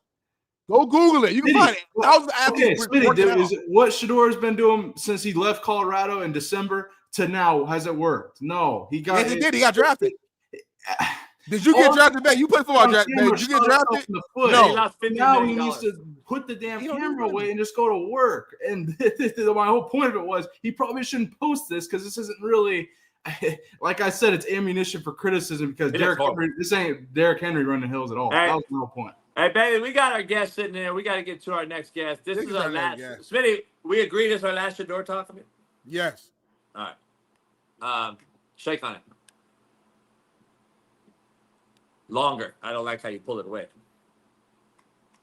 We got our next guest, man. I can't thank him enough. Got one of the #1 shows on Netflix right now. I know a little bit about that. Our main man, American actor extraordinaire, known for acts on all the Rob Zombie flicks from Halloween to the Texas Chainsaw Massacre, and now Murder in Yellowstone. Our main man, Lou Temple, joins the show. Lou, how you doing, brother? Appreciate you. Hey, guys. Thanks so much for having me. Man, this is great. I appreciate you. And thanks for the introduction. That's cool. How's everybody this morning? We're doing amazing, man. How you doing, man? Like your energy. Yeah, I heard that you're doing good. You got a little fuzziness going, a little friction getting the morning started. That's good. Like you said, that's good energy. Hey, Lou, I always say great conversations start with disagreements. Yes, it's all love. It's all a point in finding the truth, right? Let's just get there. No, that's great. Lou, you're a Texas boy, Lou?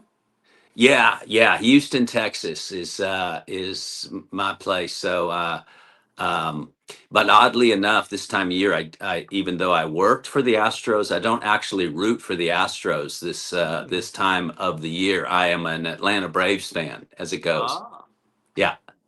That's not okay. Explain that. Explain it. So, like, how did you become an Atlanta Braves fan then? It's a good question. So, my time you in played baseball, though, right? You played.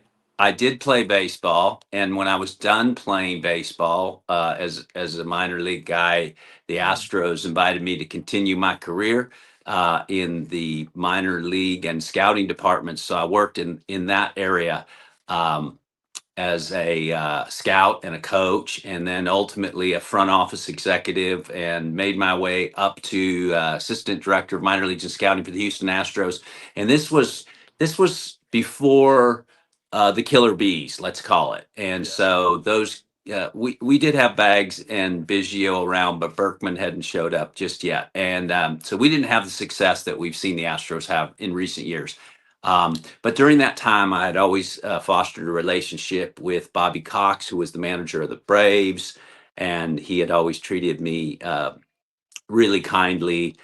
And then after my baseball career, while I was making The Walking Dead in Atlanta, he would invite me to the stadium to hang out and watch games and throw BP. And so I just became an honorary Brave and kind of cut ties with the Astros. I'll always have a little piece of the Astros in my heart, but they kind of canned a lot of my friends when the new ownership took over, and that frustrated me a little bit. So I just allowed my allegiance somewhere else. Man, No doubt. that. You were MVP, what, 82? Yeah, way back. Yeah, way back when that didn't mean anything especially in contract negotiations. Now, where's Rollins College?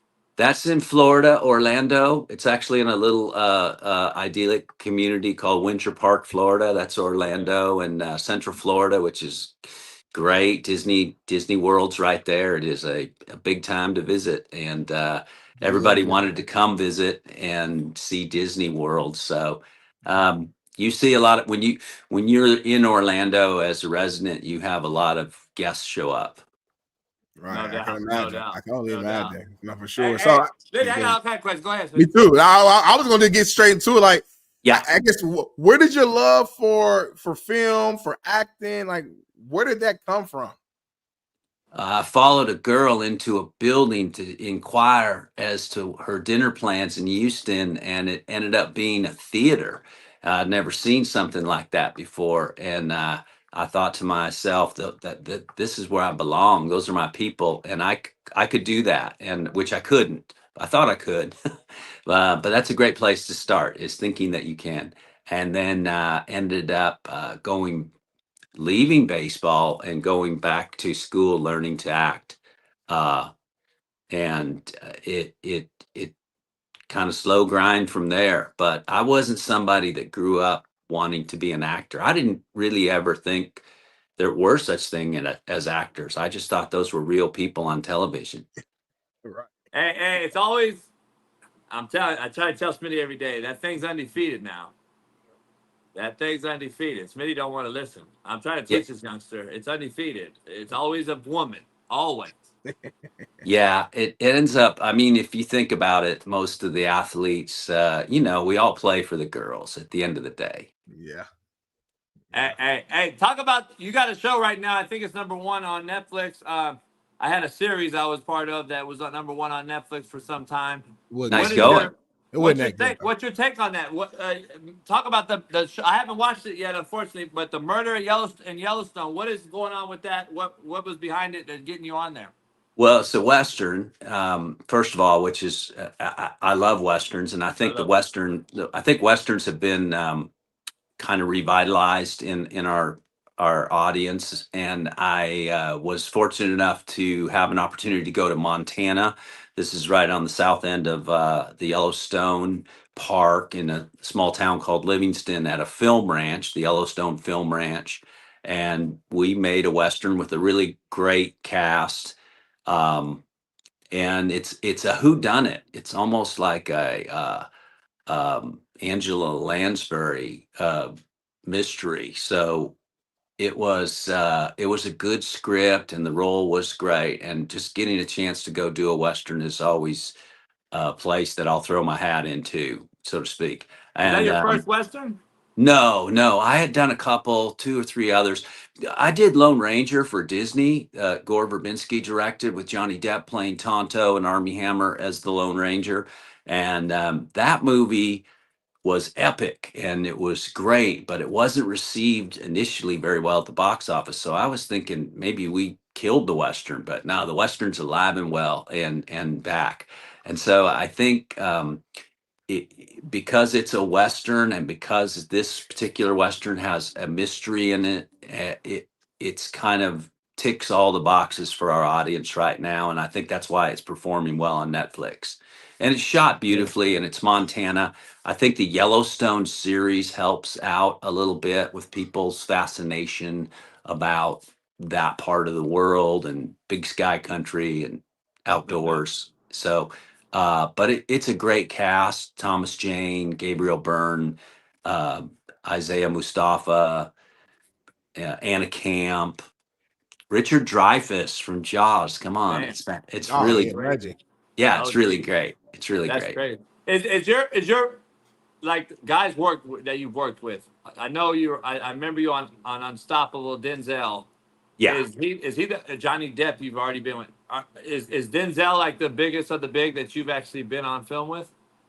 He's the best for sure. So when people ask me like, "Hey, who's the best actor you with?" Denzel is the best. And I come from a world just in baseball where you're constantly evaluating, you're constantly trying to put people in comparison and line them up. And so I'm able to do that and say, yeah, he's the best. So I've worked with like McConaughey or Tom Hardy or Johnny Depp, but Denzel's top of that group for sure. What separates them? Is it preparation? Is it just I tenacious? think instinctually he's capable of doing so much by doing so little, and I think his experience presents that. He has a great calm about him, and he elicits a certain anxiousness around him that creates that energy, like a good interview, there's an energy. And so D has that, but he doesn't push too hard on it. And you have to be careful, because you'll feel like, oh, nothing's happening in this scene, and you'll start pushing, and then you're the one that stands out as a sore thumb. So I always like working with him. I had done 2 with him, both Tony Scott movies, Unstoppable and Deja Vu, and he's fantastic. And he's real subtle, he's real quiet, incredibly prepared, and he has just an incredible confidence. He's a GOAT. It'd be like playing with Tom Brady, right? He's the player. I got a question for that. You say you mentioned you worked with him twice. From you speak, I guess internally, was there like added pressure of you walking in like, man, I gotta do a scene with Denzel today? Like, I'm trying to imagine like how my heart would be racing knowing that I gotta like be in my A game today. There's a great story. So he puts you in that place, and so he calls you to his trailer, which is a series of these tour buses that you have to go through, and a lot of checkpoints. I'm here to see D. Yeah, you come through. I'm here to see D. And you finally get there, and he's like, okay, so how you thinking about doing this? And then you do this scene that you're going to do with him, and he reads it with you for a minute, and then he kind of questions you for a second, like, that's how you're going to do it? I didn't see it that way. All right.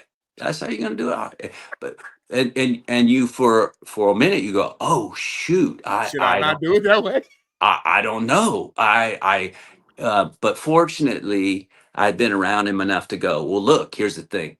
However I do it, you're Denzel Washington. You're going to make it great, regardless of what I do. It's going to be great. So I kind of removed the anxiety by just knowing he's not going to let it slip. And so he has that power. He's like God that way, so I appreciate him. And I think there's a certain, he likes putting that pressure on you to make you better. And he does make you better. So, but yeah, you get nervous. Chris Pine, who's, A-lister, he was nervous, and he's like, I don't know if that scene went well. And I couldn't tell if Denzel liked it or not. We'd often talk at dinner. Denzel doesn't like us, but little did we know we were getting acting lessons at the time. Damn. Let me compare that to Smitty's question. I want to compare that to like the football world and coaching. Rob Zombie, he's known as a guy that's produced and directed all these great these horror movies and these kind of out of the box thinking horror movies, right? It's just not the run of the mill scary movie. It's more of I guess, what is it even considered? More like well, I think visual, gory. Yeah, I think it's a horror reality, shock drama. Horror reality makes sense. Yeah, is the psychological tear. Yep. Is the preparation like a coach? Is he like on top of that, like your asses? Yeah. And this is what it's gonna be like. Like, I'm gonna be honest, man. When I watched the Devil's Rejects, I was like, God damn, that could happen. That really happened in Kansas when I was coaching. Like, there's guys back there I know for a fact that were behind the school that live that real life. Yeah. So you have to remember, full of them. Go ahead. You have to remember with Rob is that he's actually a performer. He's a rock star. He goes out and tours and he plays stadiums at the highest level. He's playing in front of 20, 30,000 people at any given night in a stadium. So he understands performance. He understands energy. He understands what an audience needs. And so he comes into directing in that regard. So there's a huge amount of intensity there, and he's real easy. He's real chill. He's got a great sense of humor. His sensibility is 70s because he's a kid from the 70s. So, he's still riding bikes, throwing rocks, that kind of before cell phones, before the internet. He has, and he knows what he wants and he wants what he knows. There's not much gray area in between there. He does hire people to do their jobs. So he's not hiring somebody to tell them what to do. It's like, I brought you in because you're bringing chips to the party and I've got some guacamole over here. It should be cool. But if it's not, I'll step in, but I'd rather not. So you're the actor. You do what we expect you to do, and I'll set it up for you. And it's also interesting, he's really good about if something doesn't work, he moves on quickly. So he's a quick decision maker. This doesn't work, this isn't good, let's get past it. I wrote it, it sucks. Let's move on, or let's set the camera up different and try and do something different. So I find him really interesting that way. Man, No doubt. That's amazing. Well, real quick, JB, another one more actor you mentioned that you worked with was Tom Hardy. I'm actually a Tom Hardy fan. He has a show right now, Mobland, where every Sunday I'm tuning into it right now. Any cool stories or anything that comes to mind of just your experience from working with him? Yeah, he's somebody that works right from his gut. And when I say that, I mean like his male essence. He works, he's mano y mano. He's very he's a feel guy. So it's interesting, in the movie we did, Lawless, you have Guy Pearce, who's really sculpted. He's really in his head thinking about how these scenes are going to be. And Tom just goes, how does it feel in the moment? And so those two, that's kind of a train wreck, but a great ones, because then, like that friction we were talking about, then something really happens. Tom once told me this great thing. Look, mate, if it's not fun for you, how's it going to be fun for the audience, right? And so he does that. Look, he acts from his balls, guys. He starts there. He's got that where it starts. Yeah,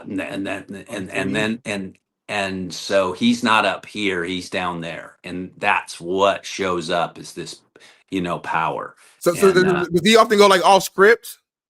He does go off script. Yeah, he's because he has to find the true feel of it, and the feel has to be right. So he's going to maybe check the play at the line and go, I'm gonna run an audible here. Like, I see this. That's what we set up isn't going to work, but here's what's going to work. Right, man. That's what He can switch really quick, and he's okay with failing. He's okay with failing because of the effort. But he's got a lot of power. He's like Denzel with a lot of power. But he's kind of overt with it. Denzel's kind of quiet and confident with it. More experience. Yeah. I got somebody sitting here in the corner listening, and she's a fan of yours because of a movie that you were in, Angels in the Outfield. Yay! I love Angel. It's a baseball movie. I guess that's her favorite movie. I had no idea. What's her name, Jason? What's her name? So he knows. AE. Okay. Explain that real quick. Angels in the Outfield, unbelievable movie. I remember watching it years ago. Explain, does that movie kind of sit different with you as far as doing it, as far as how everyone perceived it and stuff? Yeah, it's the start for me because at the time I was working for the Houston Astros, and I got a call from the owner of the Astros at the time, Dr. McMullen, John McMullen, George Steinbrenner's good friend. And typically when you get this kind of call and to come down to the field in uniform and bats and balls to work somebody out, typically it's one of those entitled owners' buddies from the country club, and my son wants to work out so he can say he had a major league tryout. And we did that all the time. And so I get down there with that expectation, and I see Charlie Sheen. Okay. This is before Tiger Blood and winning and everything, but this is Charlie Sheen doing a movie called The Chase in Houston, Texas, Yeah, I remember that. but preparing for Major League Two. And so he needed a workout buddy, and that became me in Houston, and we hung out quite a bit. He had a birthday party at a gentleman's club, and a lot of Los Angeles types came in, and I was just getting started with interest in acting. I didn't hear that fucking story, but go ahead. And so I met two producers who were doing a movie called Angels in the Outfield, and they said, Lou, you should come do our movie because you're just going to caddy for Charlie if he invites you to do Major League Two, and he probably will. And by the way, I have this job, so I took sabbatical, or I took like vacation time, went out here to Los Angeles and Oakland, and we did Angels in the Outfield. And I basically just played catch with Matthew McConaughey for about 4 weeks and had like one line in the movie. But it was really great because I got to meet some heroes like Ben Johnson and Tony Danza and Danny Glover and these really great artists, right? And I was just getting started to understand what that was. And at the time, the team got sold. John McMullen sold the team to Drayton McLean, and this man who was working had got a promotion. Bob Watson, who had been a player for the Astros, became the general manager, and he called me up. Hey, Lou boy, you don't have to hurry back. Don't worry. I know you're having a good time making this movie. And I was like, uh-oh, I know what that means. So I did hurry back. And he said, look, here's the thing. Baseball's a lifer game, and you got this bug of something else, and you're a good baseball guy. If you don't pursue this now, you never will. So I'm not firing you, but I'm not rehiring you. And I'm like, that's firing me. And he's like, well, I'm just saying you should give this acting thing a try. And I was pissed about that.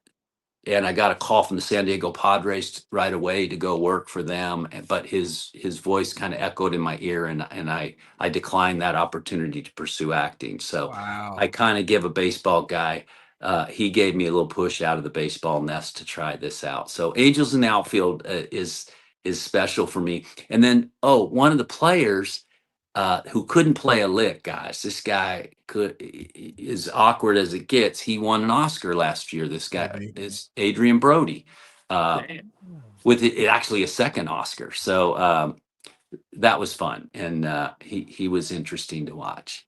Let me ask you before Smitty dives back in. I got to ask you something more serious note, and I don't know if it's fully true or not. But my dad had leukemia and ended up passing away from it spread to his pancreas. And ended up having pancreatic. Did you beat leukemia? I did, yeah. I had a rare brand of leukemia, hairy cell leukemia, which actually was discovered in Houston at MD Anderson Hospital, where I was being treated. And that was a battle for my life and a real wake-up call, Now, were you fired on the job when you got sick? I was doing a film. I was doing a film in Houston, and I had I just moved to Los Angeles, and I had to maintain my work ties in Texas. So I was going back to Texas quite a bit doing films. And this particular film, I was lethargic. I looked terrible on film. And they let me go and called my agent and go, he looks sick. Is he sick? And my agent was like, I don't know. I don't think Lou is. But fortunately, a friend of mine took me to the hospital because I was sick, and they diagnosed it. And I was 8 months in the hospital fighting for my life. And, I wouldn't want anyone to actually have that experience, but I hope everybody has a chance to gain that perspective of, I guess, what a gift life is, and also you can win. You will win, but it requires a lot of faith, and you have to have that. But you're gonna get through it. And then oddly, my wife is also a leukemia survivor, and so we have sort of a kindred spirit that way. Did you have to get transplant like Merle or no? We were close. I didn't do any of the bone marrow transplants, but a lot of chemo, a lot of radiation. Yeah. Yeah, and it's it's a mental game. You have to. It's not, as athletes, you're kind of taught to work out and get through your cold or your flu by go and take 2 mile run or take some NyQuil and sleep it off, but that doesn't work with cancer. And so you have to make peace with it in your mind, and it's part of you. It's not a rogue thing that just showed up in you. It's part of you that's split off and become rogue. So you gotta make it your friend and then say goodbye to it out in the forest, in the dark forest. Yeah. No question. Man, crazy, man. Beautiful story, though. Obviously, glad that you and your wife were able to beat it and be able to still be here to share your story, because I'm sure it's thank you. Yeah. Thank you. Yeah. Bless you. Yeah. And to 100%. have a child, a miracle child, because neither of us were supposed to be able to have kids after all the radiation treatment and the chemo. And we've been blessed. So that's crazy. Nobody knows what God's plans are but him. So that's beautiful, man, for sure. They're all good plans, though. Here's the thing. It's always a good plan. Better than what you could write for yourself. You always think, look, if I could write the story of my life, it would be this, this, and this, and it pales to what God has planned for you. Man, no question. so Hey, real. Lou, you've been in, I don't know how many movies, but you were in one of my favorites too. I don't know if Smitty's too young or not, but this is a movie I know Smitty loved. Jason's Lyric. Oh, wow.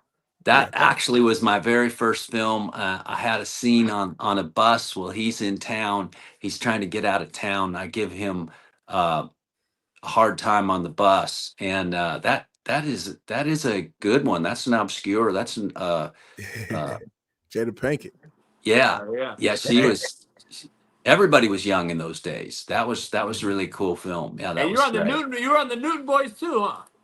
So I had done Angels in the Outfield, like McConaughey. Matthew had a couple lines, or he actually had and I had one or two lines in Angels in the Outfield. And then the next time I work with him in Newton Boys, he has a lot of lines, and I still only have about 2. But he was great, and he used to tell me, because we go out, it's Austin, Texas, it's his own, his hometown, and he called me the chief because I had this line in this scene in the Newton Boys about the chief wants to buy you a drink, and he's like, well, how come you let that guy in here? And I go, because he owns the place, So he always called me, hey, chief, hey, man, these are our salad days. We got to make the best of them. He said, it'd never be better than they are right now. All right. And, of course, we're behind the red ropes, and there's a lot of people lining up to have a drink with Matthew, which was great. And he's done so well, obviously. But the Newton Boys was really interesting because it was a lot of testosterone. There were a lot of dudes on that set and not many ladies. And so it was great working with Rick Linklater. It was a big set. That's incredible. I got one last question from my end. As JB mentioned, you've been in so many incredible films throughout your career. Is there a certain type of film or just a style of a movie that you haven't done yet, that you have on maybe your bucket list that you really want to do before it's all said and done? Yeah, I've actually never done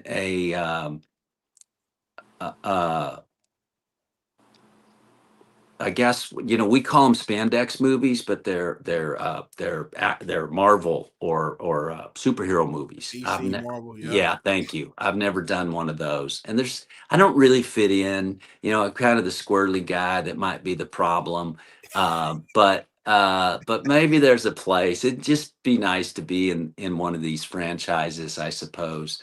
But I have done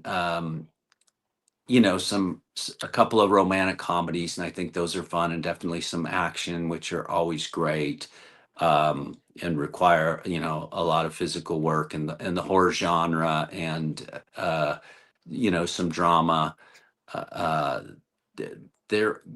They're all their own thing, and they're all great for their own reason, and you try to bring whatever you have to serve the story. And I think that's what's the most important thing, is telling the story. At the end of the day, it's it's once upon a time, and they lived happily ever after. It's just around the campfire. It's always going to be that way. So just try to hit the right notes and play those 3 chords. No doubt. You got some McConaughey. You sound like McConaughey. Even after the imitation, I'm like, damn. Sometimes, hell of yeah. the imitation. Let me Thank ask you you. something. Favorite horror movie that you've done, and then your favorite series maybe that you haven't done, or you know, Fan of, yeah. Yeah. Okay. So my favorite horror movie that I've done is The Devil's Rejects with Rob. I just thought that movie had so much life, and all the characters had these story arcs that were really fun. And I think he caught lightning in a bottle, and I attribute that to like this group of veteran genre actors like Sid Haig, who's passed now. He's no longer with us. He was super amazing. Bill Moseley, William Forsythe, Ken Foray. These guys had a certain experience level that brought our game up. So I think that was lightning in a bottle. I love that movie. My favorite horror movie something that I haven't done is Rosemary's Baby for the psychological terror. And there's one that follows up with that similar is The Babadook. The horror genre is interesting today because you have either gore, which might be kind of campy, as in the Terrifier movies, Terrifier 3, for instance, or you've got the psychological thriller, i.e. Smile. So there's kind of 2 camps. You go one way or the other. And very interestingly, I did the short film that Smile was based on called Laura Hasn't Slept, and it's on the Blu-ray Extra. Series that I haven't done. I haven't done a good, like, I'd like to be attached to a mystery, one of these murder mystery series, something like A True Detective, or,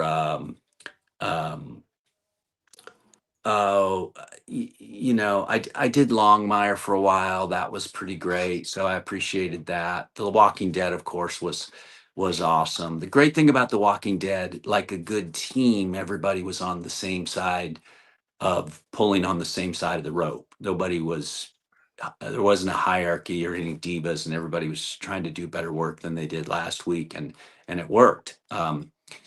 It's hard to do that. I've never been. That's your biggest. Is that the biggest thing you've been a part of? Yeah, for sure. And obviously got the most visibility. And I came in right as it was starting to grow, and it was still flying a little bit under the radar at season 3. But it got big really quick, and I had no idea what its reach was going to be. So it really led the way for that. So I've been fortunate. Who's your NFL team? Saints.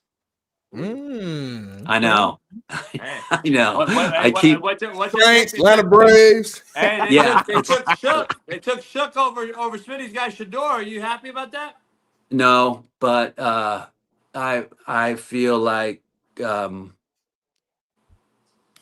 not sure Shador fits in there. So maybe it's better. Maybe it's going to be better for him. Like he won't be wasted. Right. And so, and then maybe by the time he establishes himself, he comes around. I don't know. I don't feel like the Saints management's in a place to handle sports cars. And so maybe you stick to the SUVs. Or fake Rolexes. Right. Man, I can't thank you enough, brother, to join us, man, and give us those legendary stories, man. That's legendary. Oh, that's kind of you. You guys are. We appreciate the opportunity, and enjoy your show. We enjoy it, and your audience is fortunate to have you and to get this kind of conversation. You guys keep it. You light it up. We go from gorillas fighting 100 100 guys men. to Shador Sanders to you Walking Dead, man. It's unbelievable. So We talk we about try. everything. Yeah. We try to talk everything, man. It's So just getting better. Well, thank you, and God bless. right. And I Lou, look God forward bless you. I to appreciate you, brother. staying in. I'll check in now and again. Reach out anytime. Love to have you again. sir. Thank you, Appreciate brother. you. I Have appreciate a you. good Stay one. safe out there. Thank you. Okay. Take care. You Bye-bye. too. Yep. Man, legend right there. It's Shout simple, out y'all. to Clap him, it up man. for We Lou. get real ones on the show, man. Yeah, Real that was ones. amazing. That was amazing. Just the stories he was sharing, man. That's something that no one even wants to take the time to have those conversations. That's the problem. Yeah, I love it. I love, We do. People call me nosy, call what you want. I like to learn about people's journeys and their stories, and it's just intriguing to me, being where I come from. So that's an amazing thing that you guys Lou won't get Temple, anywhere else. shout out. Lou Temple and Cecil Short. Cecil Short's joining us today. And Fire. Lou Temple. And man, appreciate all that, man. We can do everything. Joe Santo, you're right. You're exact. That's a great term. We have range. This show has range. We can do anything. We can have any single person on this show. Anybody. We can have Trump on tomorrow. We have Candace Owens on tomorrow. We can't have Kamala or Biden, but we can have anybody on. We won't have Candace and Trump. I'll probably have to work the morning show on those days. But yeah, for the most part, we can have a lot of different stories and people on here for sure. So appreciate y'all, man. Hit that like button, subscribe, become a member. If you haven't became one, Chad Hagee, you watching on Twitter. You got to work what show? Appreciate y'all. Huh? You got to work what show if something happens? No, I said if Trump come on tomorrow, I think I might have to work my morning show at Fox. Thought it was a realest show. Anyway, shout out to everybody, man. We'll be out there, man. Shout out to Gilbert Arenas' kid. He's out of the hospital. So I wanted to make sure I shouted out LA native and Gilbert Arenas, who played right here in the friendly confines of Southern California. And Smitty, also, man, I just upset today. A little bit upset today. Why? Because my Kings lost. They lost to the Oilers. Now they're down 3-2. Our Kings, homie. Man.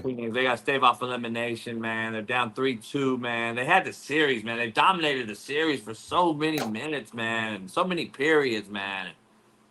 Fuck, man. It ain't over yet, though. Let's keep it going. Nah. It ain't over yet. Vegas is up 3-2. And the Hurricanes won last night. They beat the Devils to wrap that series up 4-1. And we also got Toronto Maple Leafs leading the Senators 3-2 in that series. And then our Kings are down 3-2. So I think I got faith, though, that the way the Kings have dominated the series, I think they can still win 2 in a row and get this thing done. So, Lakers tonight, Smitty. Who you going with?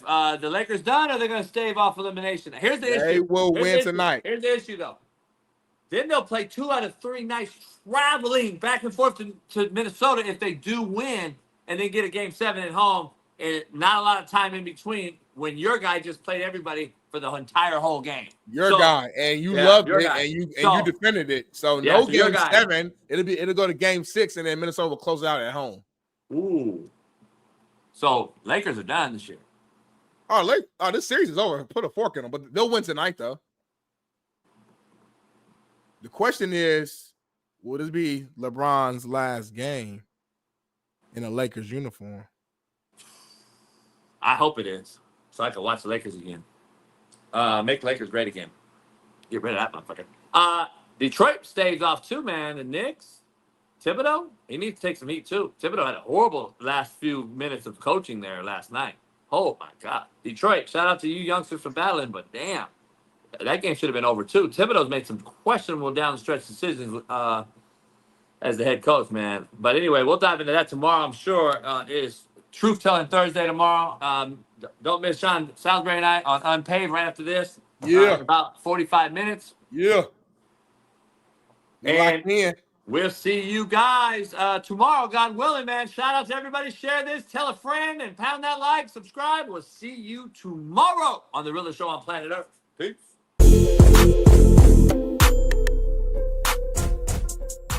Hey, well, fuck it. I'll go home tonight. I'll drink my yak and smoke my stick, and I'll get it.